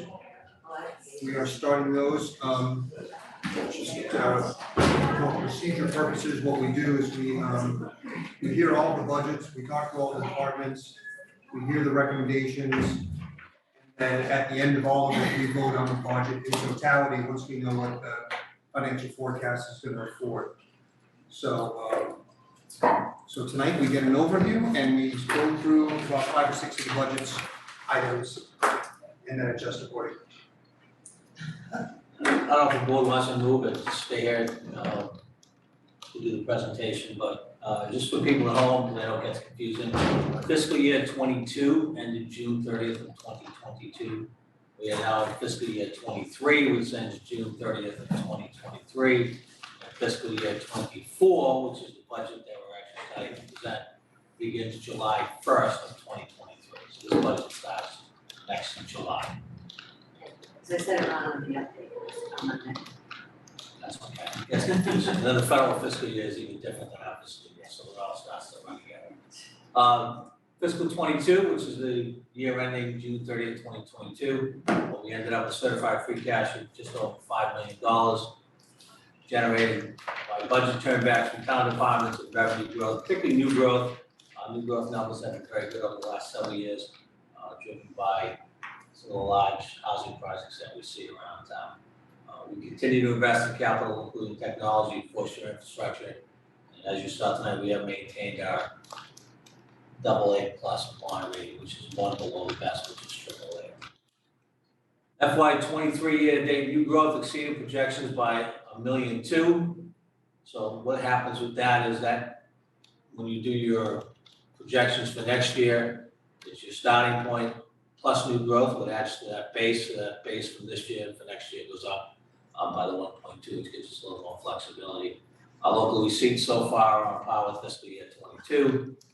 And we are finally getting some of the storm damage done that we need to get done. That's been sitting for a while. The big one I think that's still sitting out there is the work on Third Cliff, which is just stuck in the alphabet soup of regulatory agencies between the state and federal governments. Jim, before we go on, you said that the new growth exceeded it by $1.2 million, but our free cash was $5 million. What would you say were the major contributors to that extra $3.8 million? A lot of it was budgetary turnbacks, and we can give you the list of those budgetary turnbacks, but since COVID started, we've been extremely tight with our departments in terms of spending, to turn back as much as they can, so we turned back over $2 million, I think. Or close to. Close to $2 Close to $2 million million? in appropriations from town departments from fiscal 22. Really? Yeah. And then the other two? Would have been in revenue over projected, so local receipts and new growth that came in higher than what we had projected. So the budget should, according to state guidelines, the budget should produce 3 to 5% of your operating budget as free cash. That's considered But if you can, Nancy, I know you do that every year, if you can just tell us what generated that.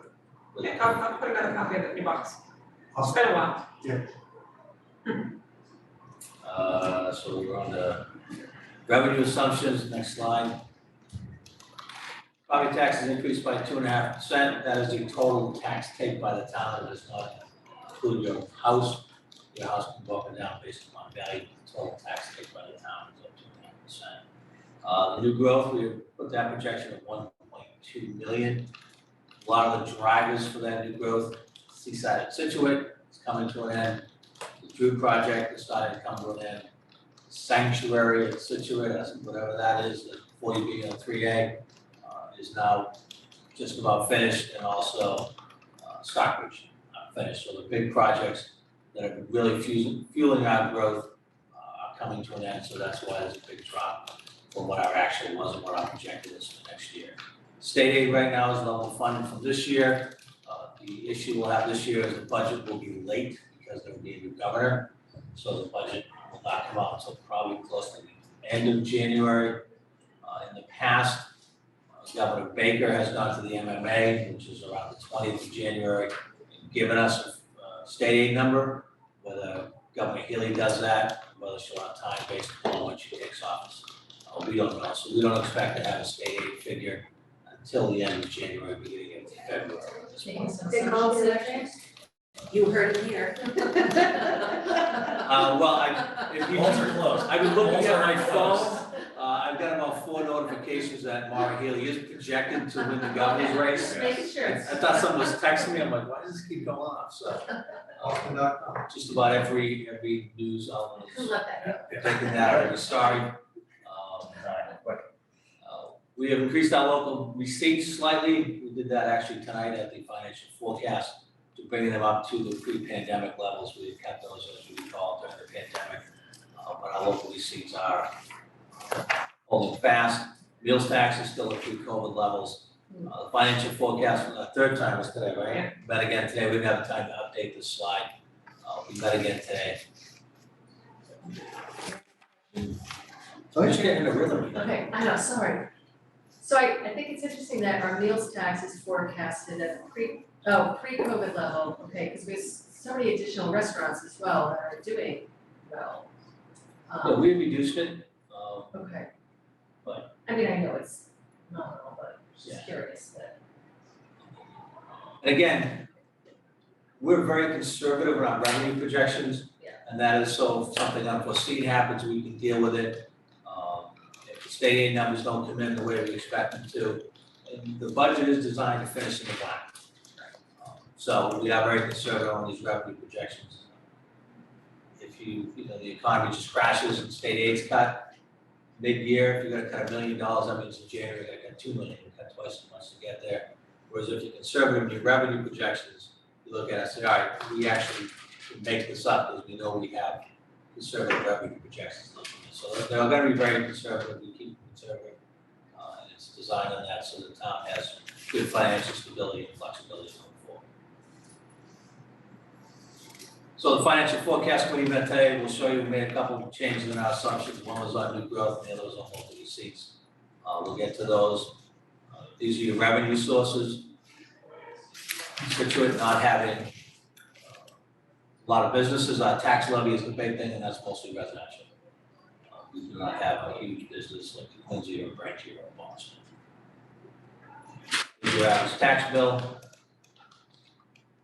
You can see on the local receipts, we've increased the local receipt estimate to 5.67 million, which was our pre-COVID estimates for local receipts. The big thing we're facing is the same thing everybody else is facing. Inflation is impacting us greatly. We use a lot of fuel, gasoline, natural gas. Those prices have gone up significantly. We see those when, especially when the water and sewer budgets come in. What's happening with those budgets? Fixed costs, employee benefits, health insurance, pension assessments, unemployment are all going up. Particularly pension, we got our pension assessment Friday. Our pension assessment is up 14% over last year. Then next year is projected to go up 3%. So if the county just stayed at 8% a year like they told us, we wouldn't see these bumps. But we are seeing those. Our grant, we are still doing very well in grants. We got the big grant for Oceanside. I'll get you a new grant update, but we are ahead of last year, I believe, on our grants. And it's really What's really affecting us this year is the fixed costs. We're seeing a lot of increase in our fixed costs. They come right off the top of the financial forecast, and they really have an impact on our financial flexibility.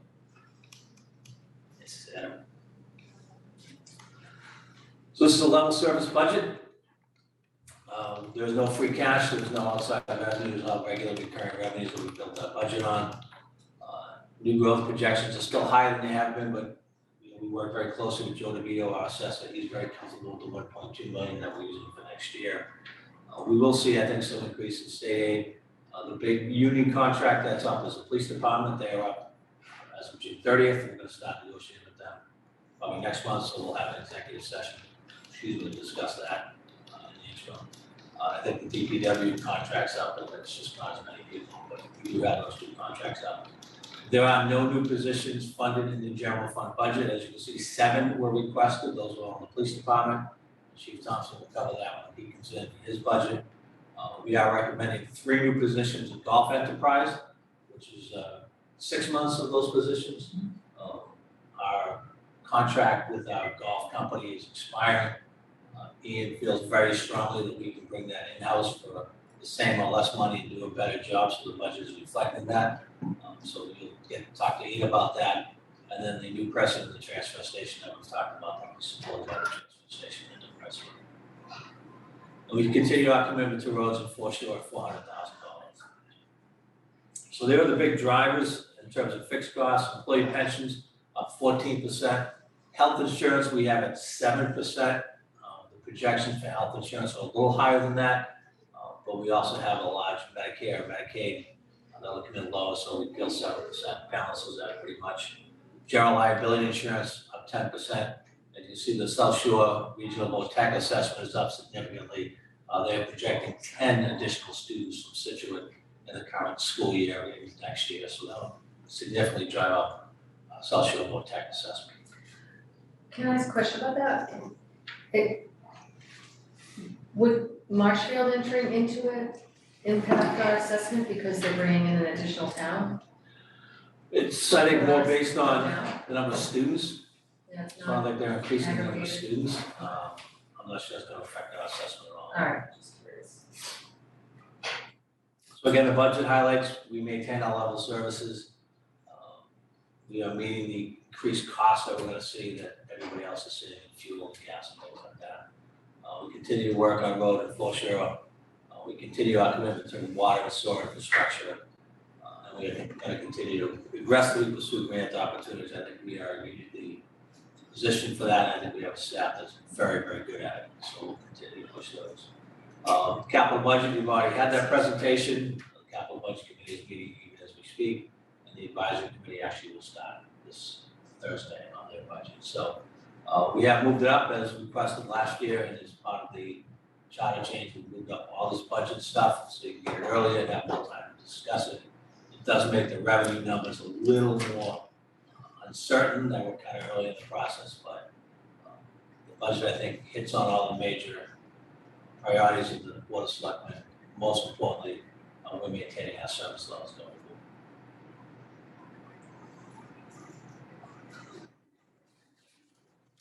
I feel like we just did this.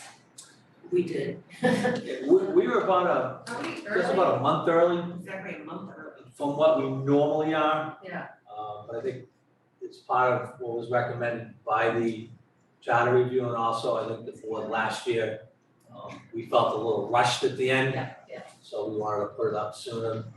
And then you couple that with an election year, meaning those state aid numbers are later than they normally are.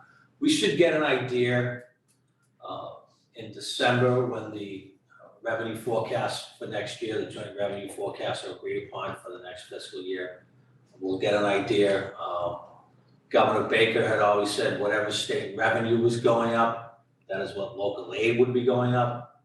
I don't think either candidate for governor has weighed in on that at this point, whether they would hold that, but we'll get an idea at least of where it might be going. And obviously, if revenue projections for next year are either flat or down, then we won't be looking at a whole lot of additional state aid. Yeah, I know no new positions, but you're still going to fill the director of planning and development. Yes, we're gonna suggest some changes to that job description that'll be circulating to the board. We met with the departments that are under that position. And we also talked, of course, with Nancy, with Bob, and some other people. And what we try to do is find someone who's more of a management position as opposed to like an Uber planner or an Uber this. To be more of a management person, oversee those departments, that's what came out of all these discussions. So we made some changes to the job description that I want to run by the board, and then we'll put that position out. So I think it's important that we have someone trying to coordinate the effort of those departments. And director.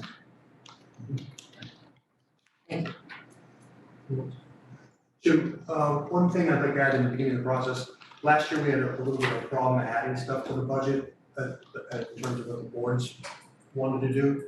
So I want to make sure this year that we. That's one of the reasons we're so early. Yeah, so I want to make sure that there's a lump sum of money that's held aside for us to do initiatives that we want to proceed with and have the ability to do that this year. So if you could keep like $250,000 or so aside for initiatives that we may want to pursue.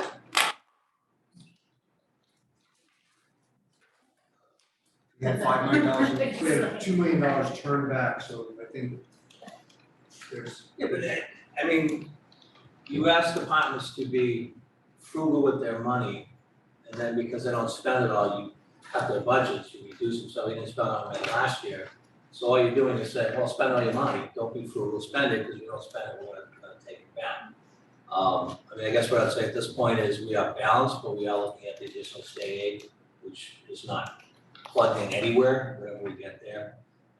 Take 250,000 back at this point, would have to go back in and really reduce some of those budgets, but we will be getting additional state aid, I'm fairly excited about that. Well, last time the response was, it was too late to do it, so I want to make sure day one that you are aware that we want to have the ability We're gonna to have to change. go back and make some changes in the budget. If you And wanna I don't know leave. if that's the right. No, I number. don't think that's what I think what you're alluding to, and correct me if I'm wrong, was in the last budget cycle, when the state aid came and it was a little bit higher, there was that extra money that wasn't accounted for that I think we felt we didn't have an opportunity to influence where that went. Am I wrong?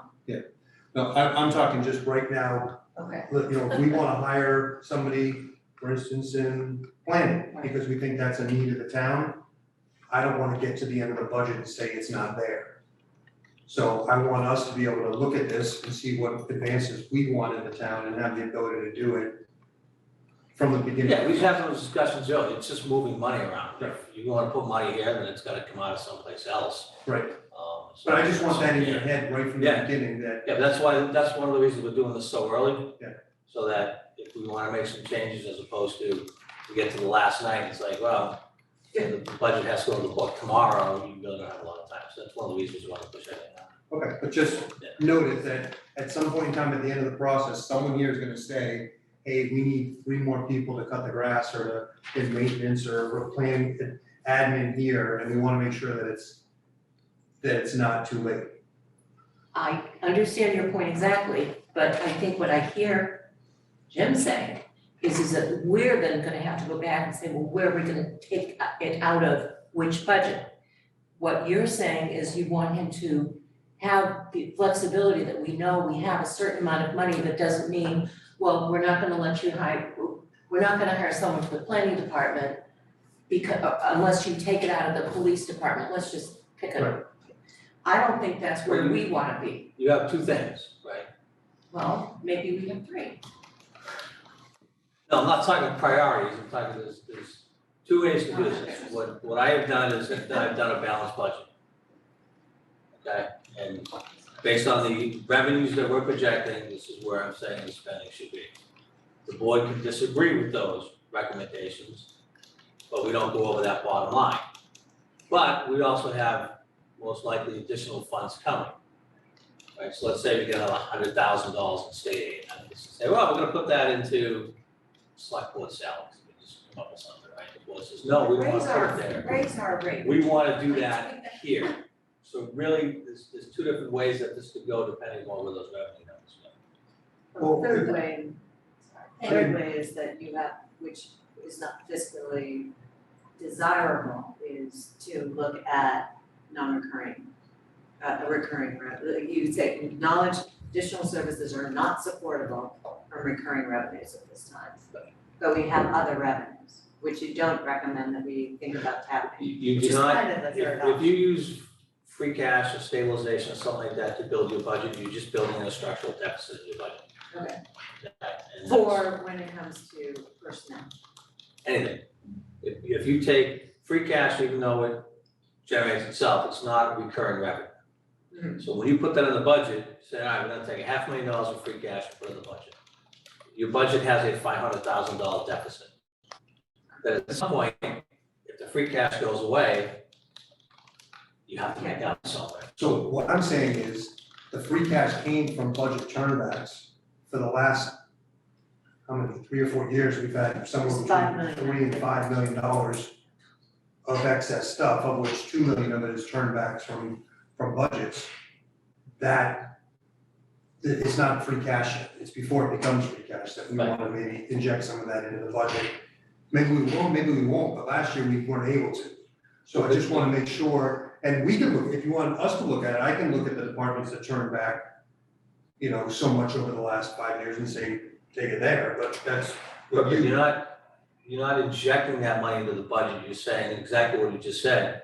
This budget turned back all this money last year, so they don't need it next year, we're gonna move it over here. Right, well, you know more details about it to know whether they do or they don't, and whether they just didn't hire a position or there's. Which is a lot of it. Yeah. And we can give you that, but a lot of it is personnel, especially in the DPW, where we just couldn't get people. Same thing this year, where we've had vacancies in highway and grounds. Like highway's finally back to full staff at this point. That was a lot of turnbacks, we just didn't have people. And I think it's an extremely valuable exercise because, for example, it's obsessive over that, like recreation, right? So they were bringing in much more certain years and like 10 years in a row, more than this. But if it's right, maybe the recommendation could have been for personnel, but maybe there's some fields or something that we wanted to add. I mean, again, I think it doesn't necessarily need to go to some other pot, it could be some other initiative or something that we do within that same bucket. So I think it's a very valuable But I don't exercise. want it to be, like, the free cash always goes to capital. Right. If somebody here thinks that we really need to beef up our health department, then I want us to have the ability to do that. If it is a reoccurring expense, right? Because we've all been talking about the same things for however many years we've been on here. We know the same problems, we know there's staffing issues with things, and I want us to be able to actually impact it, not just say, this is the budget, we can't add anything to it, but we really think that planning board needs another blah, blah, blah.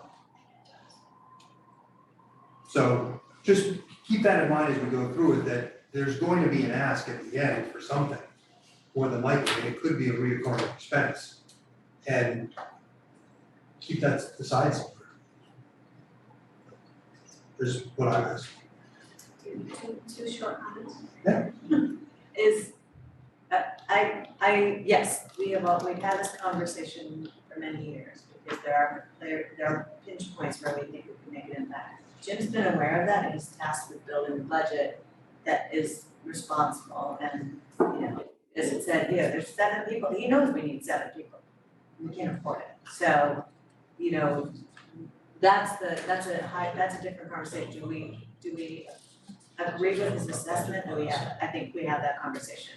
Okay, he needs to justify those assessments. But I'm thinking more, I mean, those are the big pinch points. The other thing that I think Andrew and I talked about before is things like, okay, we get $230,000 for the meals tax projected right now.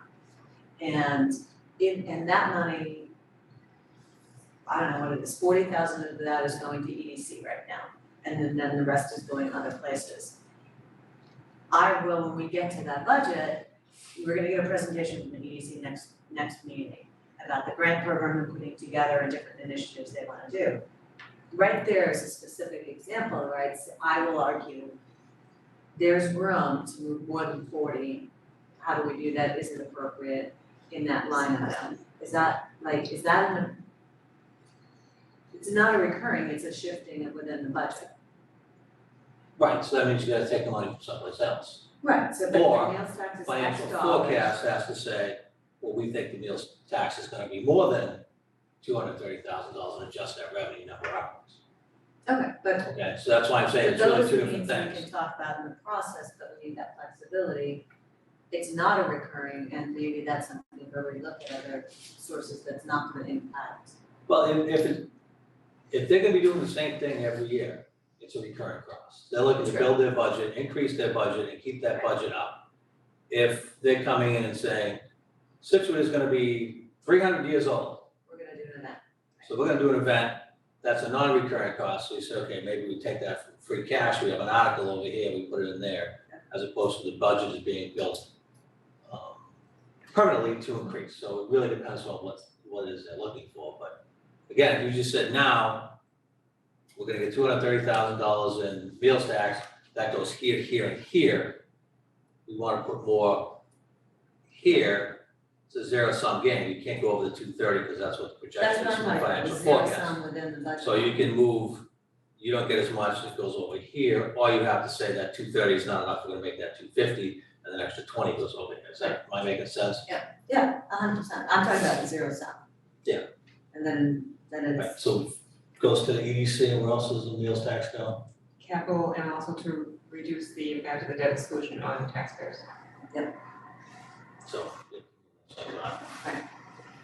okay. Any other questions? So we're clear? Gotta figure out what, Clear as yeah. mud. All right. So we've got 6 or so budgets we're gonna do tonight. They seem to be relatively light lifting. First one is administrative and the select board, number 123. While you're flipping, can I ask Linda a question? Sure. So presuming there's gonna be distribution of additional infrastructure, other monies from the state, they're gonna figure out how to get that money out the door. How are we going to evaluate the use of those funds? So, we all know where the infrastructure money will go. But, the ARPA money hasn't all been distributed, I don't think. The ARPA money, you've already voted where the ARPA money is gonna go, except for 250,000. Okay. That's going to the water treatment plant. Right. The board's already taken that vote, you'll have 250,000 in ARPA funds out. You talking about state budget funds? Surplus fund, are they gonna? I don't know, it's an unknown, huh? Right, it depends on how they give them to us. Right. Okay, and then they'll say, the town's gonna get an extra distribution of X, and this is how you spend it. It's in 90 or it's in. Okay, so, and Nancy's gonna slap me in the back of the head, but there's 2 ways to spend money, raise and appropriate and available funds. Up until you set the tax rate, you can raise and appropriate. And it's looking at Nancy to see if she's not. Once you set the tax rate, it's out of available funds. So if the state just says that once we set the tax rate, the state says, here's extra state aid. It's gonna go to free cash, we can't grab that. Okay. Thank you. Yeah. So it really depends on when they give it to us, how they give it to us, and how they tell us we can spend it. Well, we have flexibility, we'd like to have input. Well, I'm, Mr. Chair, may I? Yeah. I'm looking at you that way because I'm thinking, it sounds to me as though what you're saying is that once it goes into free cash, we can't touch it. No, That's, You can, if the state gave us, we don't have a mechanism right now, but if the state gave us money in September, we had a town meeting where we could say, oh, the state gave us an extra $200,000 of state aid. We can then raise and appropriate that and spend it on whatever town meeting votes. Yeah. Once you set the tax rate, you can't raise and appropriate anymore because everything adds up to 0. when you set the tax rate. So anything that comes in after that, in the terms of additional state aid, we don't have a mechanism to grab. So Can we when- make a mechanism to grab? No, unless they give it to you in a different way. Like if they give you a grant, yes, Then you're just spending the grant. then you spend the grant. But isn't it up to us to decide how we spend our free cash? Well, what I'm saying is, we usually have a town meeting in November, then we set the tax rate. And then the state says, we have a big surplus, here's another 200,000 in free cash. We don't have a mechanism to grab that. At the end of the year, it becomes free cash in the next fiscal year, and then town meeting decides how they're gonna spend the free cash. All right. Okay. Clear as mud, but, yeah. All right, so the first budget we're looking at is basically our department. Yeah, overall a decrease of almost $19,000. Most of that is contractual bargaining because we have a lot of our bargaining done, we just have those 2 units. We do see increases in salary with the new wage and salary plan that we adopted. Our staff gets contractual increases plus staff stability does. A big increase in our fixed costs, telephones up $9,000. We reduced contract bargaining. I don't know how much detail you want to go into, so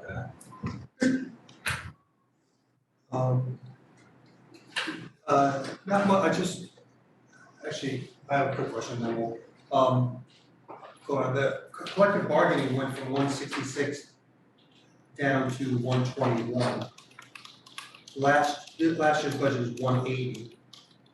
The year before that, actuals are closer to 50. So was last year a big year? yeah, it really depends on what unions are up and how many unions are up in that. So this year, we're projecting it at somewhere in between those two, is that? We just have 2 unions up this year, police and DPW. So that is probably, well, maybe not, but. So in fiscal year 2024, there's only 2 union contracts? Correct. To negotiate. There's some of my money. All right, any other questions on? Yes. Legal services. Mhm. Are we anticipating any particular, just usual goings on, or do we see anything on the horizon that might cause us to have larger legal expenditures? And did we take money out of this budget to deal with the ongoing controversy with Cohasset in terms of title and? Yes, those will be coming out of our legal budget for this fiscal year, whatever we incurred in the last fiscal year. We didn't increase it for that for next year. Really, you have no idea when these things are gonna file a suit, when it's gonna hit, when you're gonna spend the money, when it's gonna go to court. So we haven't made any change, but that's something you would true up with free cash. All right, If you had an inordinate, so we could take care of it. I wouldn't wanna see that we don't have enough money to fight any No, we'll legal have- battles that might be we'll have on money the if we- horizon. that's one of the reasons we have a special town meeting, we said, this is gonna hit this. Since we set the budget, now we know it's gonna hit, we can true it up at a special town meeting. Well, Okay, that was it. Any other questions on this budget? Nope, just wanna say thank you to the team, because if you look at what they did the past year, it's quite a bit. 30,000 emails from last year they've answered, increased social media by 7% on Facebook, among all the other stuff that they do, which is crazy. They work really hard, so just thank you to everybody, Lorraine, Michelle, Jen, Jen. they're great, and that does include people who just, people don't know where to go, they come to our office. How many people we have come in today and say, can we vote here? So thank you. Every day. No, that's great, so the staff does a fantastic job, you guys do. Good question. Yeah. I'm just curious, and maybe didn't make any, was there any requests from staff for any sort of like tracking software, almost 30,000 emails, make it easier for staff? We're working on the tracking software with the building department that, in terms of permitting and things like that.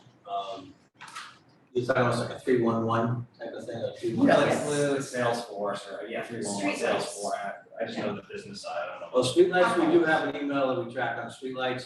Thing with the streetlights is we build a queue because it's all outside services, so I'm not gonna pay the guy to come in on a Tuesday to fix the light, then pay the guy to come in on a Thursday to fix the light, so they build the queue until they basically have a full day's work for him to come in and do. But we don't have like a 211 or 311.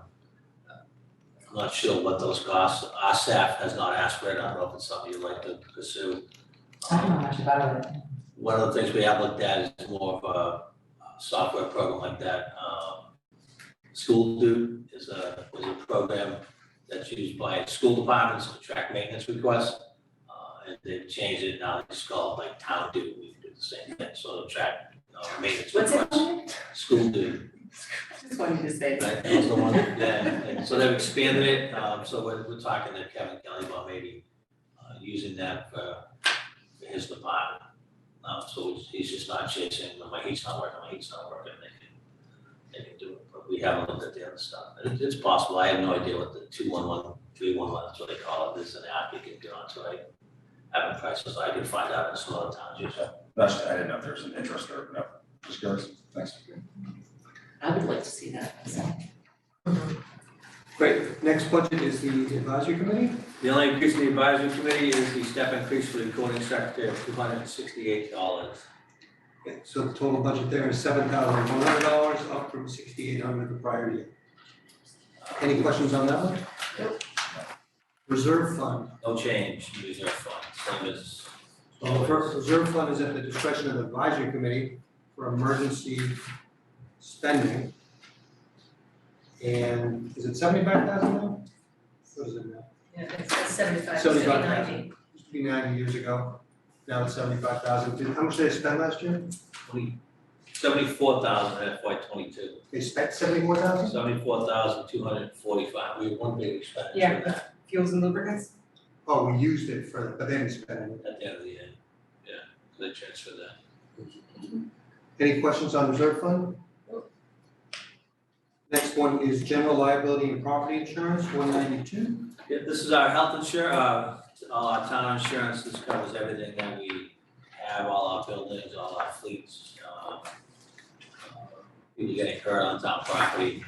Right now, we have projected a 10% increase, it has been crazy on those type of things, not only are they going up, but Maya, our carrier, is carving out exemptions now, so Maya should cover dogs and floats, now that's covered by a separate policy. Our cyber policy is a separate policy. We haven't had the best run of luck the last couple of years in terms of losses, so that's a 10% increase.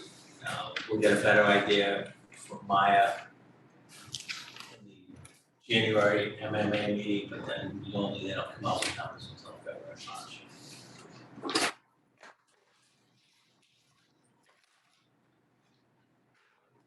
Any questions on that? So it's, last year was $1 million in the budget, this year it's 1.1 million. Yeah. Has there, I harp on this every year, but since these rates are just getting ridiculous, is anyone looking for self-insurance for some of these? We, old age? I just don't know. we brought someone in last year to kind of look at our, what we have. We've actually gone out to secure some policies elsewhere besides Maya. Yeah. We also had, I know it doesn't always work, but it's something. yeah, some no, building or we others, no hired, one's we ever went out and out looked at there. some different things. We actually had a company to help us say, hey, is this, because where we get into is someone goes, this is much cheaper, and then we find out later it doesn't cover all the same things. Right. So we did have a company help us in that. We've moved some of our lines to other carriers. We also had, I think, a very pointed meeting with Maya last year where we expressed our displeasure with, I don't think it's how they treat Scituate, but how they seem to take cities and towns for granted that we don't have any other place we're gonna go. They just keep saying, well, your fleet insurance is gonna go up 5% as opposed to working with us to find different ways or different coverages, so make sure our coverage is correct. So I'm hoping for much more aggressive Maya on their remaining lines this year based upon our conversations. But it is something to look at because it's just, yeah, it's crazy. It's crazy. So are we covering, I know in the past we've added buildings and added vehicles, is all that taken into account with this? Yep. Yeah, so a lot of the increases over the last couple of years, you went from the old gates to the new school, right? That's a big increase. You add the public safety building, that's a big increase. So as the new buildings come on, it's driving some of those costs. We're very good about that, and I can tell you, Michelle is unbelievably militant about making sure our fleets are up to date. We're not insuring anything that we don't have anymore, that everything that goes in gets on the right time. I don't know if that's on the list of things we do, but that's something she spends a lot of time on. Making sure that all those things are where they're supposed to be, and we don't have anything that's not uncovered. Any questions on that? All right, next one is streetlights. Streetlights, again, unchanged, same as last year. 420. 424.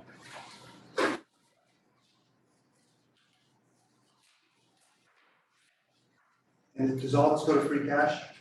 If it closes out, yes, but this is a forecast line. So if you were to change it, you know, you have to go back to financial forecast, this, we got streetlights and they got buses. So we budgeted $125,000 and over this year looks particularly low, but it's not done yet. We spent 94, 88, 110, 128. That's the line that goes. It's just because we have more darkness in the winter time, so it tends to peak and then go back down. So is this for the electric bill for it as well as repair? It's just for electric right now. If there's room at the end of the year and DPW's got up, we'll take some of the repair bills over. I make them pay the repair bills, and then we only cover electric, because right now I expect it potentially to max out with the way the electricity costs are going. Any questions on the streetlights? Next one is workman's comp, 912. Again, no change on workers' comp. We're actually doing a little better on that. We were. We built that back up a little bit. We have had at least one last claim last fiscal year. So this is where we're self-insured. Yeah.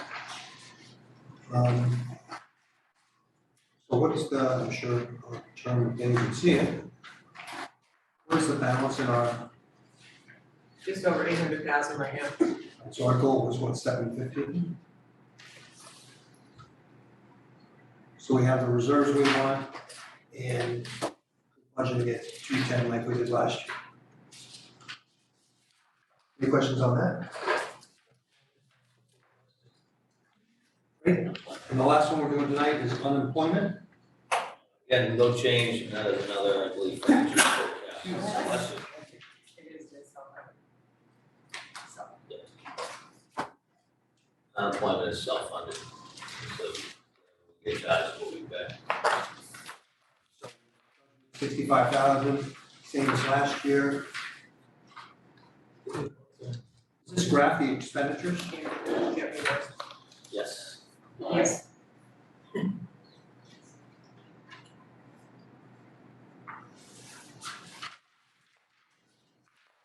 Any questions on that? Okay, great. Thank you, guys. Good job, Nancy, getting all this together so much quicker.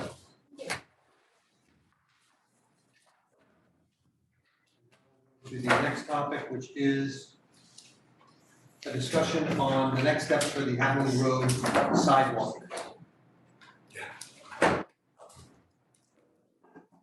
So we had the group in last meeting. They went over their concerns about the sidewalk. It's probably one of the largest sidewalk projects I've seen. I think it was quoted at like $6 million to do that. And it would go from, what did they say, 2/3 of? Gamut to Egypt Beach. So it's Egypt that Beach by Road. half of the street? That's the whole thing, that's the whole thing, it goes from the No, corner. no, but I mean, the first half is already, yeah, It's probably third. the third of it. Well, because the rest of us has sidewalks. That's what I mean, Right. yeah, right, now the length of Hallelujah, there's 2/3 is probably, that's my guess. Mike, any comments on what the next steps are? We talked about reviewing the committee, we talked about police enforcement, we talked about looking at the priority list, which Michelle provided for us, on where stuff is. Well, the skate things are out there. I haven't gotten a ticket yet. It's been more investment. What's out there?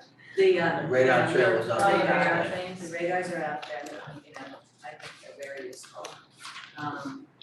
For a time. For a time, Get used to and them, then then you gotta get out there and actually. I was just gonna say, they just put radar on Millgate, I don't know why. And it flashes and it makes you slow down and then it probably won't, And after unless a week or 10 days, you're like, ah, unless it's just a someone flashing gets sign. tickets. Then they put a cruiser with it, and people start obeying it again. If I had some complaints from the neighbors, well, it's a big cut through, so I'm sure They all think I had something to do with that, but not me. So I have some thoughts about this. If you're asking, I'm asking.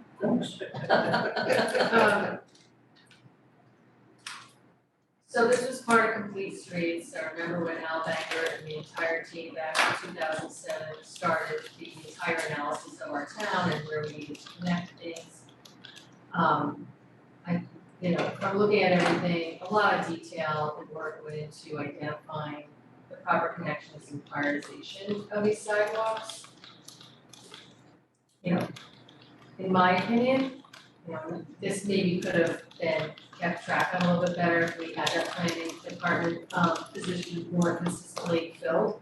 Because it falls under that whole umbrella, because DPW has a lot going on, as we all know.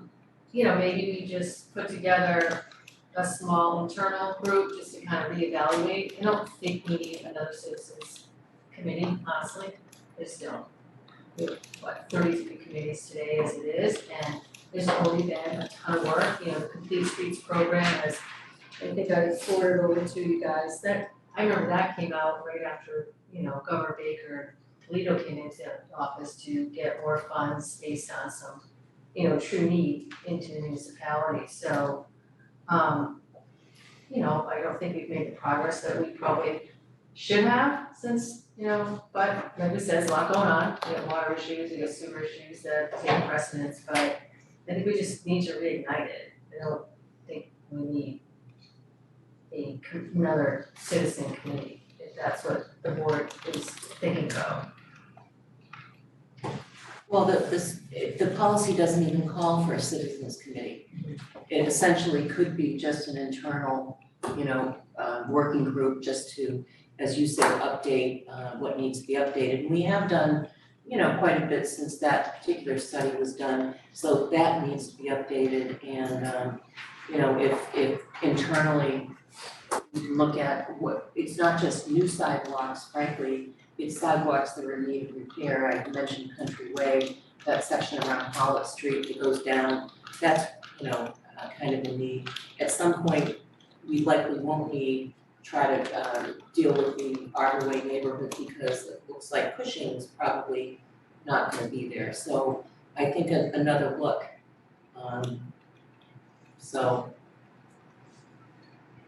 Yeah, the highway department's been following the 2007 sidewalk study.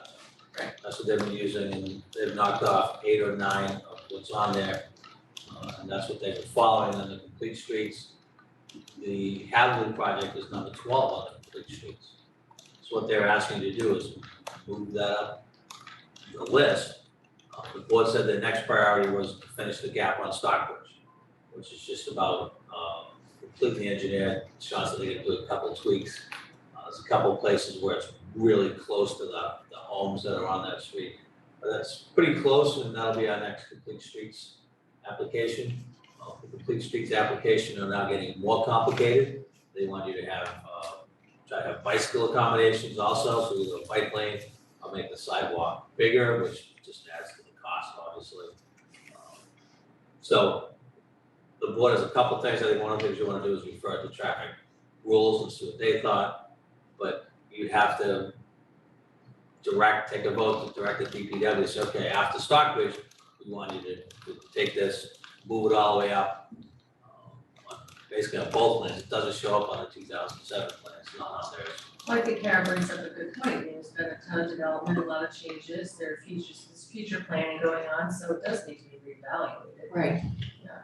And reevaluated on very strict criteria, that it's not just, you know, one neighborhood says, this is what we Right, want. it's not a squeaky wheel, right? Or frankly, a neighborhood that decided they did not want a sidewalk, if you believe it.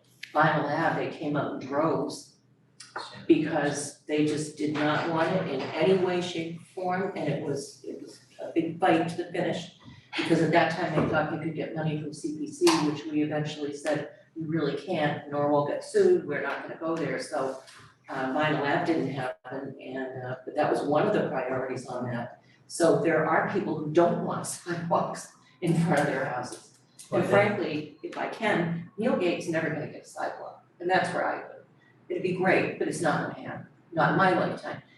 And as much as I understand the passion that people have for, say, the Gannett Road to Egypt Beach, that's a huge, expensive project. And, you know, there are places in town where you simply can't walk with a stroller and a couple of dogs, and you just can't. The 2007 plan laid out criteria for Yes. where we want streets.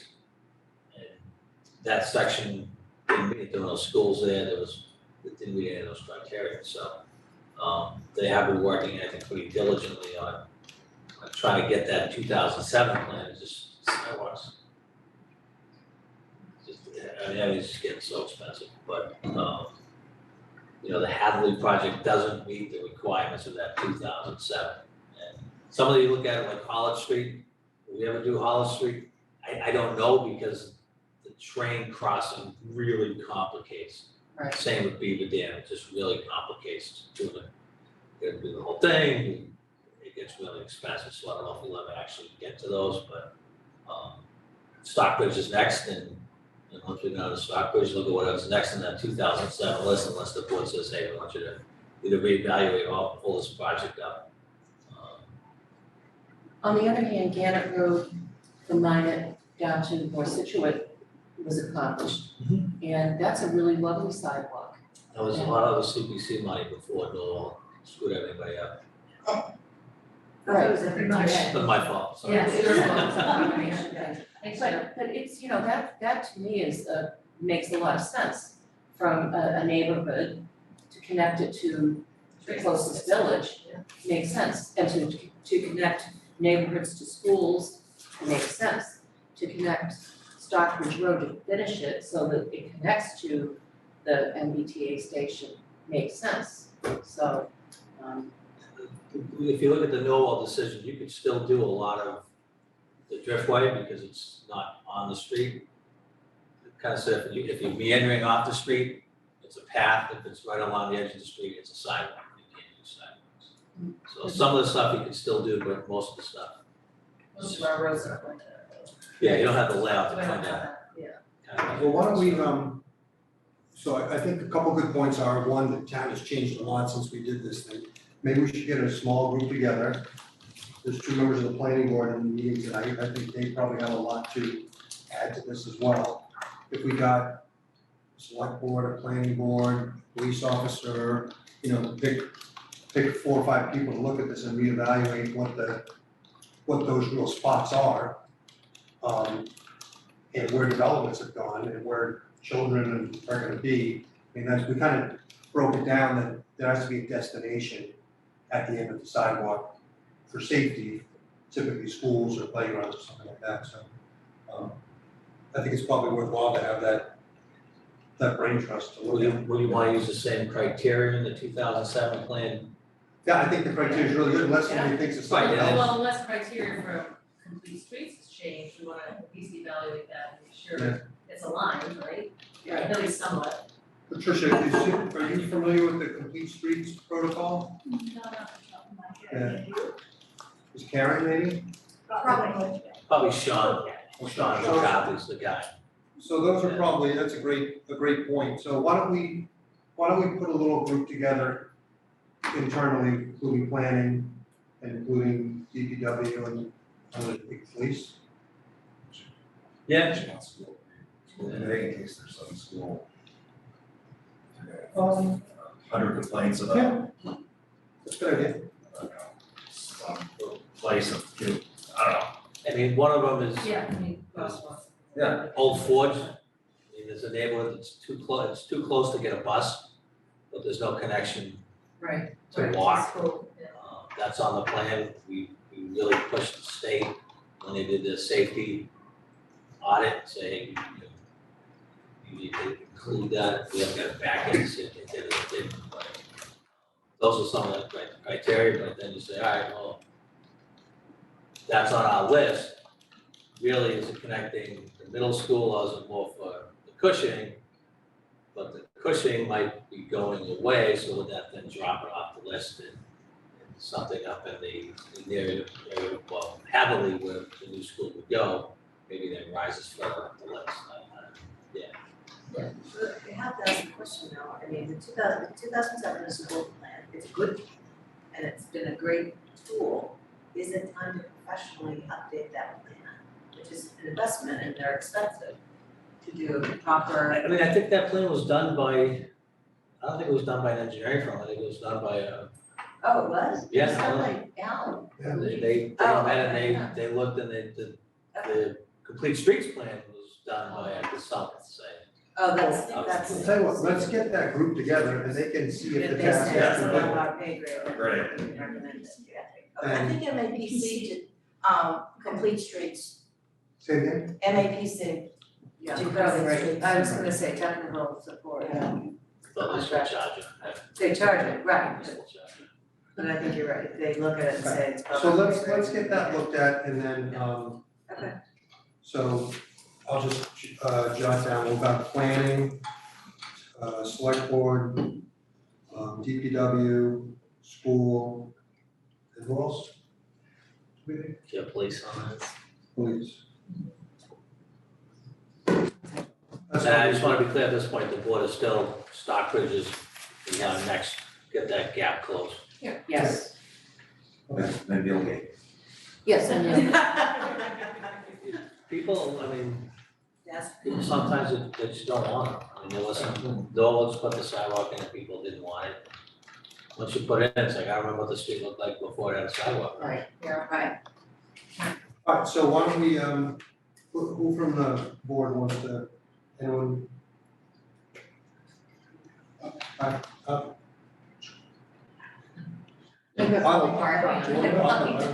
leave it at the harbor.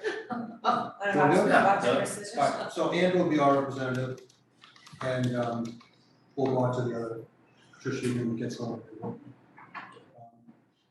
One more thing to add, just some ballpark figures about costs for any of these recommendations that they might make, so that people need to understand that, gee, sounds great, Gannett to Egypt Beach, but it's $6 million. Whereas to do, If you look at them, it gives you the footage, Yeah. and then Jim can say it's $1,000 a foot, and then do the math. It's not that much, but it's gone away. So back to this request though, so what, this is kind of more longer term, what can we do for that Hadley Road now? So we've done the police stuff, can somebody look at it and see if there should be more crosswalks? If there should be some trimming of hedges, you know? It's the narrow, the problem is it's very narrow, there's no shoulder. There's no shoulder, and where there's crosses over wetlands, there's less than no shoulder. Or should we put signs up that say don't walk? I don't understand why people don't see where it's safe to walk and where it's not safe to walk. Well, who would be our this is expert to paths, look at right? that and assess that, I think? I mean, how in your right mind, and I'm sorry, I'll get emails about this, would you take a stroller and Karen a Conley, dog, Neil Karen Dick. Connolly right here, and walk down that path, that stretch of road? It's crazy. So Where to you walk down it from Gannett all the way down to the village on a lovely sidewalk. Well, because it's to your point of what are we connecting, right? So the folks that live south of Gannett that don't have a sidewalk and wanna go to the beach, the only way they can get there without getting in their car is they go on a dirt path that's through people's yards and go down there with their wagons and stuff. And then, you know, on the other end, people who wanna go to Egypt, it's the same thing. I mean, it's, if you wanna go to the beach on foot, that's where those people are going. So, Well, I just feel like, yeah, anyway, I You just. can also propose a betterment, if there's a neighborhood that wants to do it, then they can do a betterment. yes. Really? Ann, did you have something? Yes, one of the issues with that stretch of the road is speed, because, you know, they take off, they're crazy. And the thought, someone had presented the idea that every so often those ancient honorable lights at that intersection go out, and you end up with a four-way stop. And the four-way stop, for whatever reason, seems to slow everybody down. They do work. And of course, you have those hedges that are 10 feet tall, right at the corner of Hadley and Gannett. You can't see anything. So, Which is the whole point here. no, there was a discussion a good number of years ago about where the right of way was in terms of the width of Gannett Road vis-a-vis that hedge. Because according to the bylaws, you're not supposed to have any type of interference within 20 feet of an intersection. And it can't be more than 3 feet tall. I think the problem is between the two lights though, so it's. I understand that, Tony, But we could do other things, you could put bumps in the road, you could put another stop sign somewhere. which and you could- DPW won't want you to do. But the thing is, when people see that green light as it turns yellow, they just step on it. So I don't know what the answer is. The other thing people do is, we did it in Harvard, you put those little cones in. And then you can run over them. Right, well, So I can talk to Kevin about maybe having an engineer look at it. There are some traffic calming things that Mass Highway talked about in terms of making the lanes smaller, painting, so you don't want too many signs because then people just ignore them. We can just see what an engineer would say would be available maybe for, we call them traffic calming. Great. You know, people would think the speed bumps were great until the winter time and the plows get into speed bumps and then, people wouldn't like them, so we can just see about trying to find some traffic calming ideas in that area. Great. Very good. All right, Michelle, will you just note the members, Andrew, maybe you wanna leave that up and. Sure. Put a meeting in there. All right, any other questions on the sidewalk? All right, the next is the establishment of the bylaw review committee, the next steps for that. Can I run through that quick? Yes, I think Gordon, I learned over Scituate, who was responsible, they did a great job of that backup for the next steps. So the big things to consider are, you know, we talked about this a little bit, do we wanna try to populate it quickly, or do we wanna wait till a regular cycle, knowing what our schedule's like between now and then? So figure out when we actually wanna form it. Second is, I just wanted to bring the board's attention that what we're talking about, I presume, unless there's something different, I've left things here, is general bylaws, not zoning bylaws, because zoning is the purview of these guys. So it would be this book, which hasn't been looked at since 2017. So I just want to point that out. And then, interesting, and then we have the composition, we should be on that. Or I guess better way to say it is we have directly charged, which has needs to be revised. A couple of people have, unbelievable number of people have actually called and said, you guys doing that? So there's interest in surveying, which is amazing, because it's really fun stuff. Somebody pointed out, and I really wanted the board to think about this, is, you know, to do this right, the charter review did a whole big, you know, has a whole folder of things like, oh, that's a good idea, the bylaw should be reviewed. But, you know, when you start going through each of these sections, there's a lot of sections. Is it the goal of this committee, of this charge to do a cover-to-cover review within a certain amount of time? Or to start the section by section and have it in a standing open committee that spends time and does what it was originally supposed to do, is continuously review this stuff. You understand the difference? My feeling is, I think we were like, we wanna do cover to cover. And then I would recommend that we continue populating it going forward, so that when somebody comes up and says, we need to do something about the weeds, we can have review, bylaw review, look at that, you know, that kind of thing. That's the cliff note. So first thing is, when do we wanna do it, who's gonna write the charge, and how and who's gonna populate it? Why are you laughing? Does that make I'm just thinking about who's gonna do the charge. Well, I don't think, I mean, it was reviewed only 4 years ago, so that wasn't, it's not crazy long. But I think the charter had some specific things that I want to review, so that's kind of sparking this.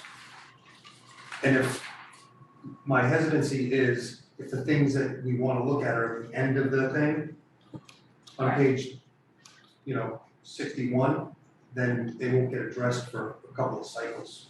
It's a lot of work. So, maybe we should address more what the specific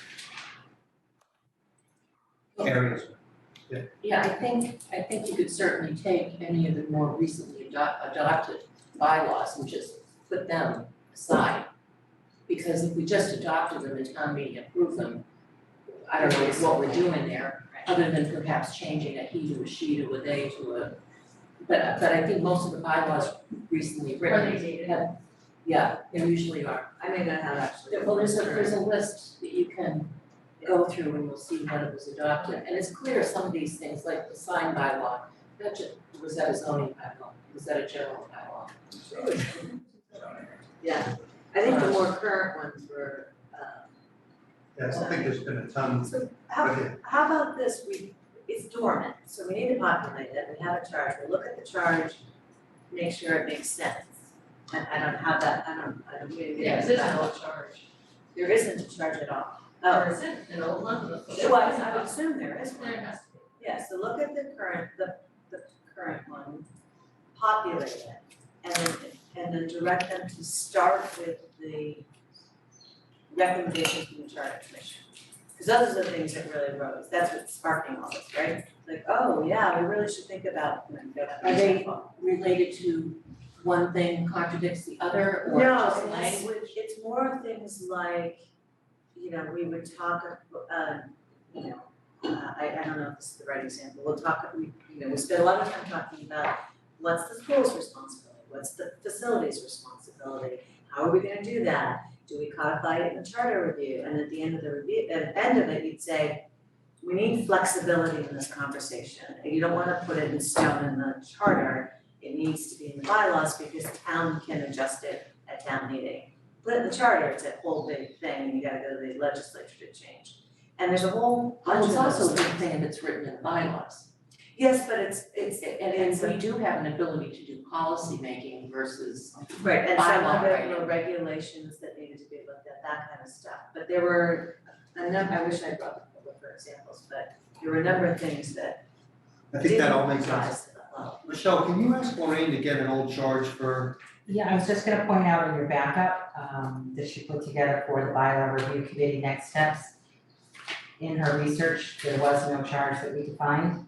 oh, So we are writing a charge from scratch, we've got to determine how many people you want, length of term, all that, so. so maybe, That has to be, it's a one page. maybe we'll use the charter review charge as a basis and Okay. have it up there. Karen, do you wanna take a stab at the charge? I'd be happy to, we can work together on that and, what? Well, I think there's also something in the bylaws that says what the bylaw review committee does. Because I actually had reason to consult it, to try to find out, and try to get a hold of someone on the bylaw review committee. Yep. Only to have them not return calls, and I think poor Patty Lambert was on the bylaw review committee all by her lonesome for a while. It was you? We couldn't get a third person. There's, oh yeah, it is in our bylaws now, What's there's the gonna be a charter? bylaw commission of 5 members appointed by the selection with 3 overlapping terms. Look at that. And they shall And they consult shall with- do a continuous analysis. We failed. And one of the Under things one they're person. supposed to do is to assist citizens in writing bylaws, which they were not interested in doing. So, So, Michelle, And can then you there's a email state. Karen the charter review charge, and you can just get that and put it in, and we can look at it next meeting? I think that's good. Okay. Alright. Next is the contract with Powers and Sullivan for our audit services. Nancy? So it's for $264,000. That's over 5 years? 5 years. It's a 3-year contract with 2 one-year extensions. And it went up about 8 or 9% maybe? Yeah, $12,000 over the last 5-year contract. They went up, they're gonna hold the price for fiscal '24 and then $1,000 increase for fiscal '25, '26, and '27. And then hold again for fiscal '28. Do you like them? We do like them if the select board, after the first 5-year contract, we switched partners, so we had a different partner in charge of our account for the next 5 years. If the board wants to move forward again, we can also request that they change partners again, so that we have someone else in charge of our account. And what's your recommendation? Our recommendation is to move forward with them and we do a partner change, so we have fresh eyes. Jim?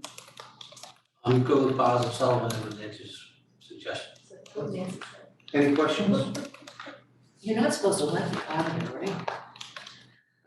Well, I don't deal with them, Nancy deals with them, obviously, I think they do a good job, but it's good to have a second. if you're reading one audit. Even our award-winning finance director. I use separate set of eyes. Any questions? If not, can I have a motion? Move to award a contract of Powers and Sullivan LLC of Wakefield, Mass. for independent audit services as described in the proposal dated November 3rd, 2022 for the fiscal years 2024 through 2026 with an option for 2 one-year extensions for fiscal years 2027 and 2028 and an amount not to exceed $264,000, including all extensions. Second. Second one is Canfield, further discussion? Seeing none, all in favor? Aye. Aye, it is unanimous. Great. The next topic is a review, discussion, and votes, the town accountant and finance director's contract. We all have a copy of the contract in the backup. Actually, we have a newer one also in your hard copy. Some changes. I'll change Board of Selectmen to Select Board and Thank you. kind of clean up all that other stuff that was fine. Nancy is in last year in the contract. We do not want her to become a free agent at any time.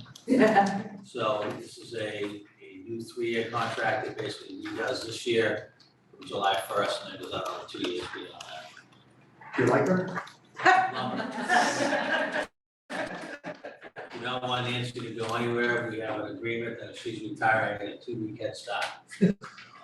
She really goes above and beyond anything that we can imagine. So more than you like her, we like her a lot. This is actually your employee, it's not mine.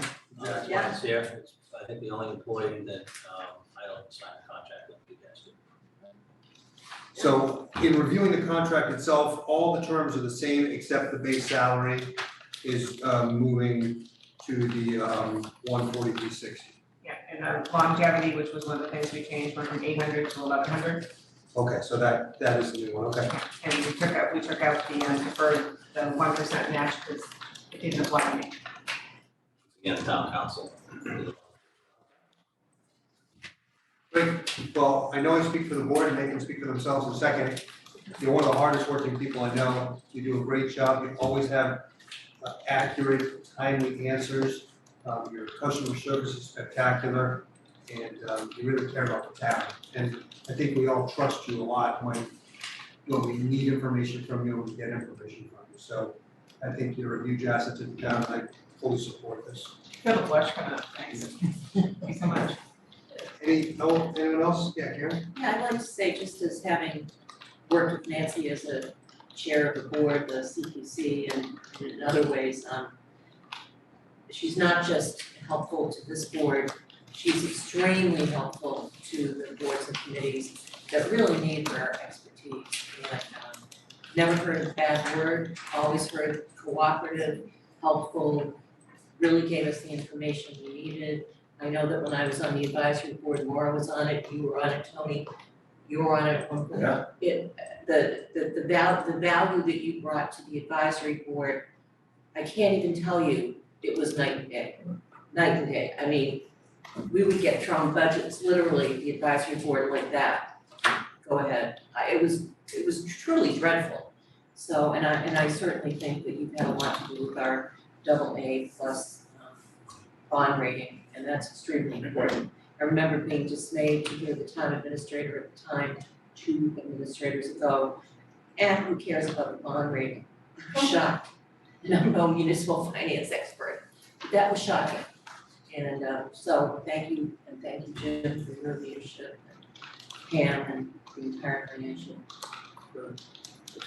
It's further shown by the award that you got again tonight. That wasn't a fluke. What is this, the 4th, 5th year in a row? That's the 8th, and we're working on the 9th one right now. Never happens. The Tom Brady, I didn't even go, No. time to go. I'll just. Really, it's just the thoughtfulness. Thank you so much. It's the thoughtfulness. We could go on forever here. We will. I know, I was gonna Just say say- ditto and thank you and just add some humor that we would be lynched if we did not renew your Right. contract. Right. So I think that's it. And no one has mentioned the snack box. The snack box goes without saying. I really enjoy how I leave for work on a Monday morning with 5 emails in my inbox, and I get here and there's like 14, because she's just stunned. Catching up with everything. Damn, what did I miss? All right, can I have- 7:30 now. can I have a motion? Move to approve the 3-year extension to the finance director / town accountant contract. Second. Second by Ms. Conley, further discussion? Seeing none, all in favor? Aye. It is unanimous. Thank you. Thank Thank you you all for for the your contract, service. and thank you for the kind words, very much, thank you. You do a great job. Old business, Toll Brothers, a project, their donation of $400,000. Jim went back to them and they tried to kind of broaden the scope of that from recreational ball field to any recreational use. So, so I think that allows the board to have more discretion with the use of that money on projects that come up in the future. Could be a CPC one where they don't cover all of it, could be something that isn't in the budget or what have you. Any questions on that? This isn't really, oh, do we have to vote to accept the amendment? Okay. Any questions on that? Again, this isn't for the use of it, it's just accepting the letter that broadened the scope of the. I have a motion. Move to accept the agreement as written. Second by Mr. Goodrich, all in favor? Aye. Aye, it is unanimous. Can I say something? Yeah. Somebody stayed up late with us. I'm up very late. Just give us a name and your address. British Legal Lang, Westgate Lane, I'm also on the Water Resource Commission, and Andrew had floated the idea of water capture and reuse for a municipal field with this money. And I brought it to Recreation last week, thinking it was a done deal, and they're all in support of it. And we would love to see that project go forward. Right? Can't say yes, but. I just wanted It's sort of- to, I stayed up for you guys, and just wanted to have it on record.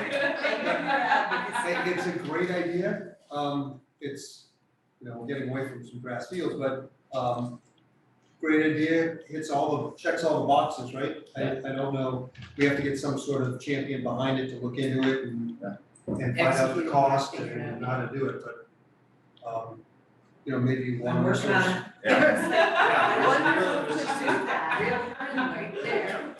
Done, yeah, so let's, All I in don't know what favor, fields you're Fran? thinking about, but let's, It really was just starting a conversation and talking about, I mean, we'll get more into it later when we go through, it. Yeah, just talking to right which ones might need help, need it, and what other things might need, Right. so it's great. great idea. Thanks for coming in. Thanks for having me. You have to learn to come in at the walk-ins. You got your scarf all done. It was on the agenda, I didn't walk into that. Tony would have said, wait till I'm done, we get through. Shut down, down is one. Was that a good Tony? New business, we've got some one day here and one businesses. Like a Move to approve a one-day wine and malt license for Black Apron for a private event at the GAR Hall on November 19th, 2022, from 5 p.m. until 9 p.m. Second by Ms. Canfield, further discussion? Seeing none, all in favor? Aye. We have a couple of drain layer licenses, renewals. Move to approve the renewal of drain layer licenses for Sean Farrell Excavation Inc. and Jones Contracting Inc. Second by Ms. Canfield, further discussion? Seeing none, all in favor? Aye, is unanimous 5-0. And we also have an appointment for the Cole Parkway Redevelopment Committee, and that's in our backup here, which I'm.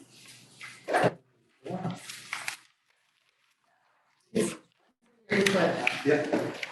So this is for the resident component of this. We interviewed 3 people.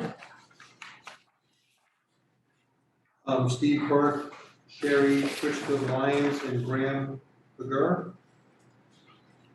And we all have a slot for one of them.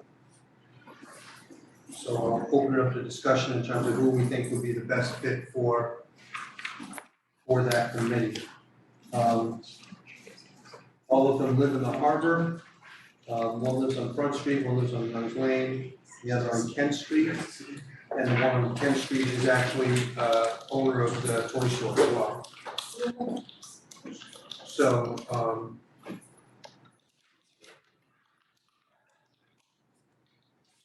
so you kind of get a double bang for your buck in that one. Anyone have any thoughts? We want to postpone this for a week, or are we ready to, someone? I think the 4th I was away, so I've only got the minutes. Sorry, so I wasn't here for two, Yeah. so I am looking for input from you guys. As my understanding was that Ms. Lyons is like a really long-term resident down there. And, which I thought, just not having heard the, and then watched him on TV, but, the direct questioning was really good from it, just like, what we want is to understand what happens to them. Yeah. That definitely is a plus in my mind, just from a completely. Very good point. Any other thoughts on No, that? I mean, Sherry. No, I thought she was all 3 were fabulous. I think again, being a long-term resident, being able to speak to all different residents, being hired, she's already been going around talking to folks, that was a benefit. I think there's already some business representation that's on there, and I don't know if she brings a different voice and value to that. Okay, so again, it's like, you're picking 3 fabulous people, they're all wonderful, so. Did Mr. Burke have grant experience? I'm mixing, I could be mixing up with the different ones, I don't have my notes.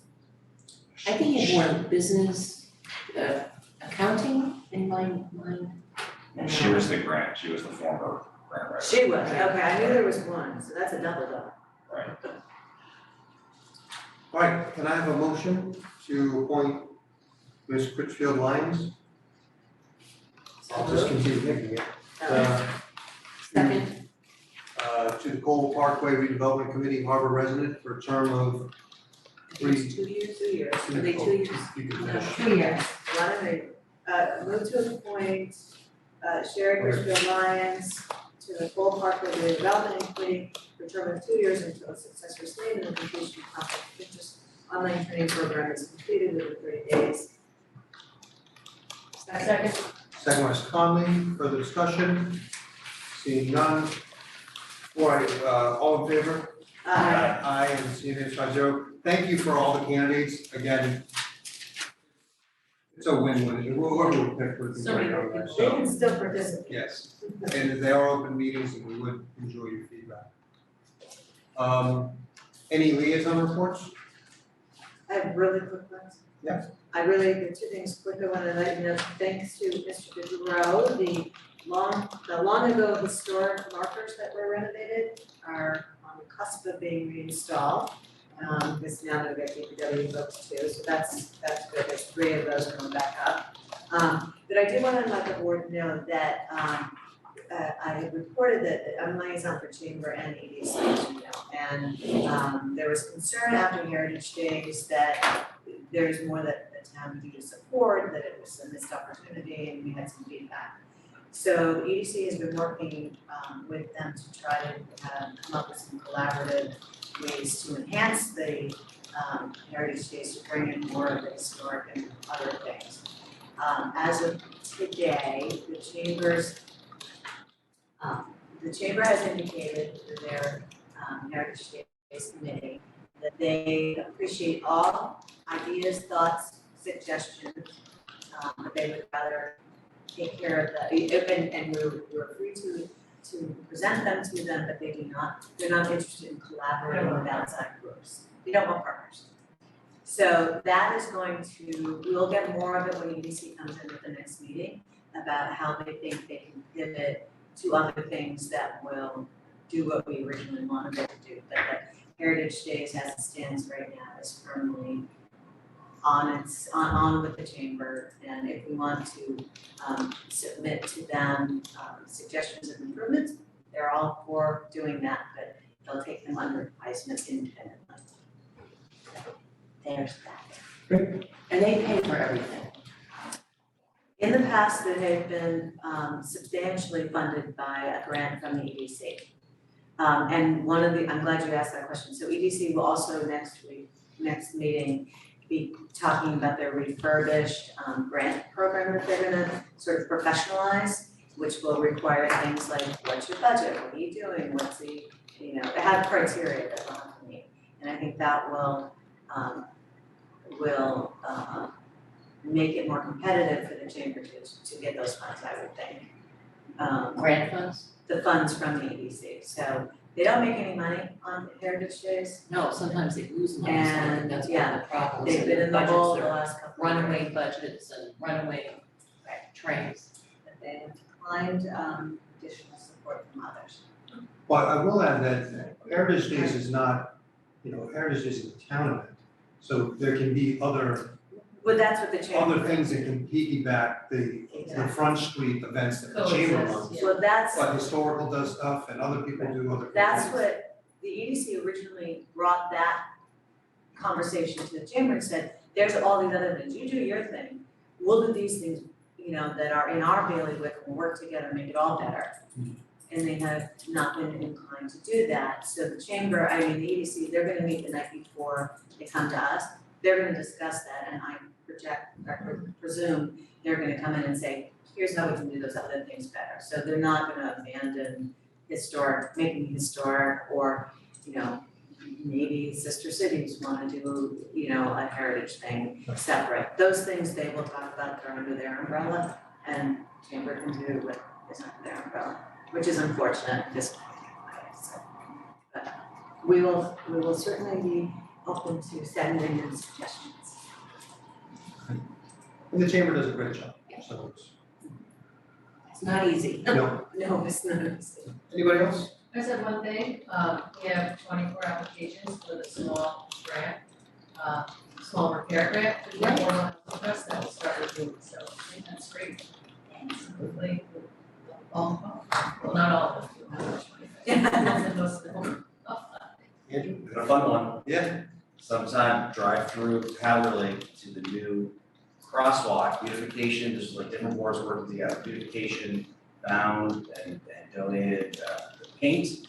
School committee found some students and talked to us instead of just redoing the crosswalk, we did some design. They matched the exact colors, but it's reflective white and the Scituate colors, and it's gonna be a this H, was that, I don't know, Hornets or something. The Hornets. It looks awesome, you gotta go see it, like the new crosswalk, and the kids did it, all these different boards work together, it's amazing, so he's right, like, it's pretty cool, so. Awesome. Yeah, Right. it works, it's cool. Good job. Nice. Anything? The only thing I will repeat is what Jim said earlier. I really want to thank the Beach Commission for holding that event last Saturday and planted 10,000 seagrass Clumps or clumps or whatever they call it. 2,000 of the homes. Yeah, and there was a great video of it as well, showing people out there. Thanks, Yeah, thank you, to that group. Correspondence? Any? Oh, do we? Sorry. She's relaxing Sounding down funny there. and just That's Next good. lunch. lose your place. Okay, let's see. We have some correspondence on November 19th, the Situate High School, there'll be a arts and crafts fair at the Scituate High School to benefit Shore, so that's exciting. Shore's a great organization, so that's on Saturday the 9th from 10 to 3 at the high school. So go out and support them, they've done great work over the years for the high school, it's a fundraising arm. Situate Senior Center is having rotating art exhibits, beginning in the months of November and December. A retrospective watercolor exhibition by Michael Sorrentino will be the first. Open house is Saturday, November 19th from 9:30 to 11:30. There's actually a presentation at 11 a.m. about he is an artist and his work, sounds nice. And then we did get an update from, I believe it's Thomas Hickey from the South Shore Regional School District, sort of talking about them making progress with the MSBA in that program to provide updates to their school. That's where I read that they're adding Marshfield into the district, which is great, and I'm sure we'll be seeing them shortly during budgetary season.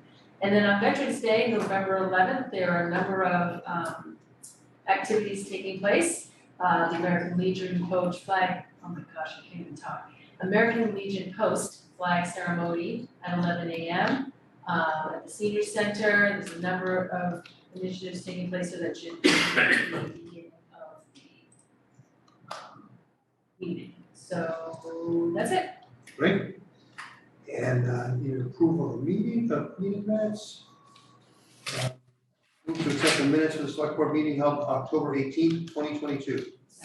Second one is comment, further discussion, seeing none, all in favor? Aye. It's unanimous. And I'll abstain, I wasn't here, right? That was the one I wasn't here. right. Yeah. So I'll that'd be abstain, 4-0 with one. Okay. All right, at this point, we are going to move into executive session. Yes, please. Move that the select board go into executive session pursuant to purpose 3 of the open meeting law to discuss strategy with respect to litigation. I declare that an open meeting may have detrimental effect on the negotiated position of the select board in connection with this matter. The board will not reconvene in open session. Issues over shellfish aquaculture. Again, the chair declares that the select board move to executive session pursuant to purpose 3 of the open meeting law to discuss strategy with respect to litigation. I declare an open meeting will have detrimental effect on negotiating position of the select board in connection with this matter. The board will not reconvene in open session selfish. And now you will make a motion. Move that the select board, same thing, right? Move that the select board. All right, so just, do I have a second? Second. Second by Ms. Canfield. Roll call vote. And there's the roll call vote. Mr. Vignani? Yes. Mr. Goodrich? Yes. Ms. Curran? Yes. Ms. Canfield? Yes. Ms. Conley? Yes. Good night, everybody.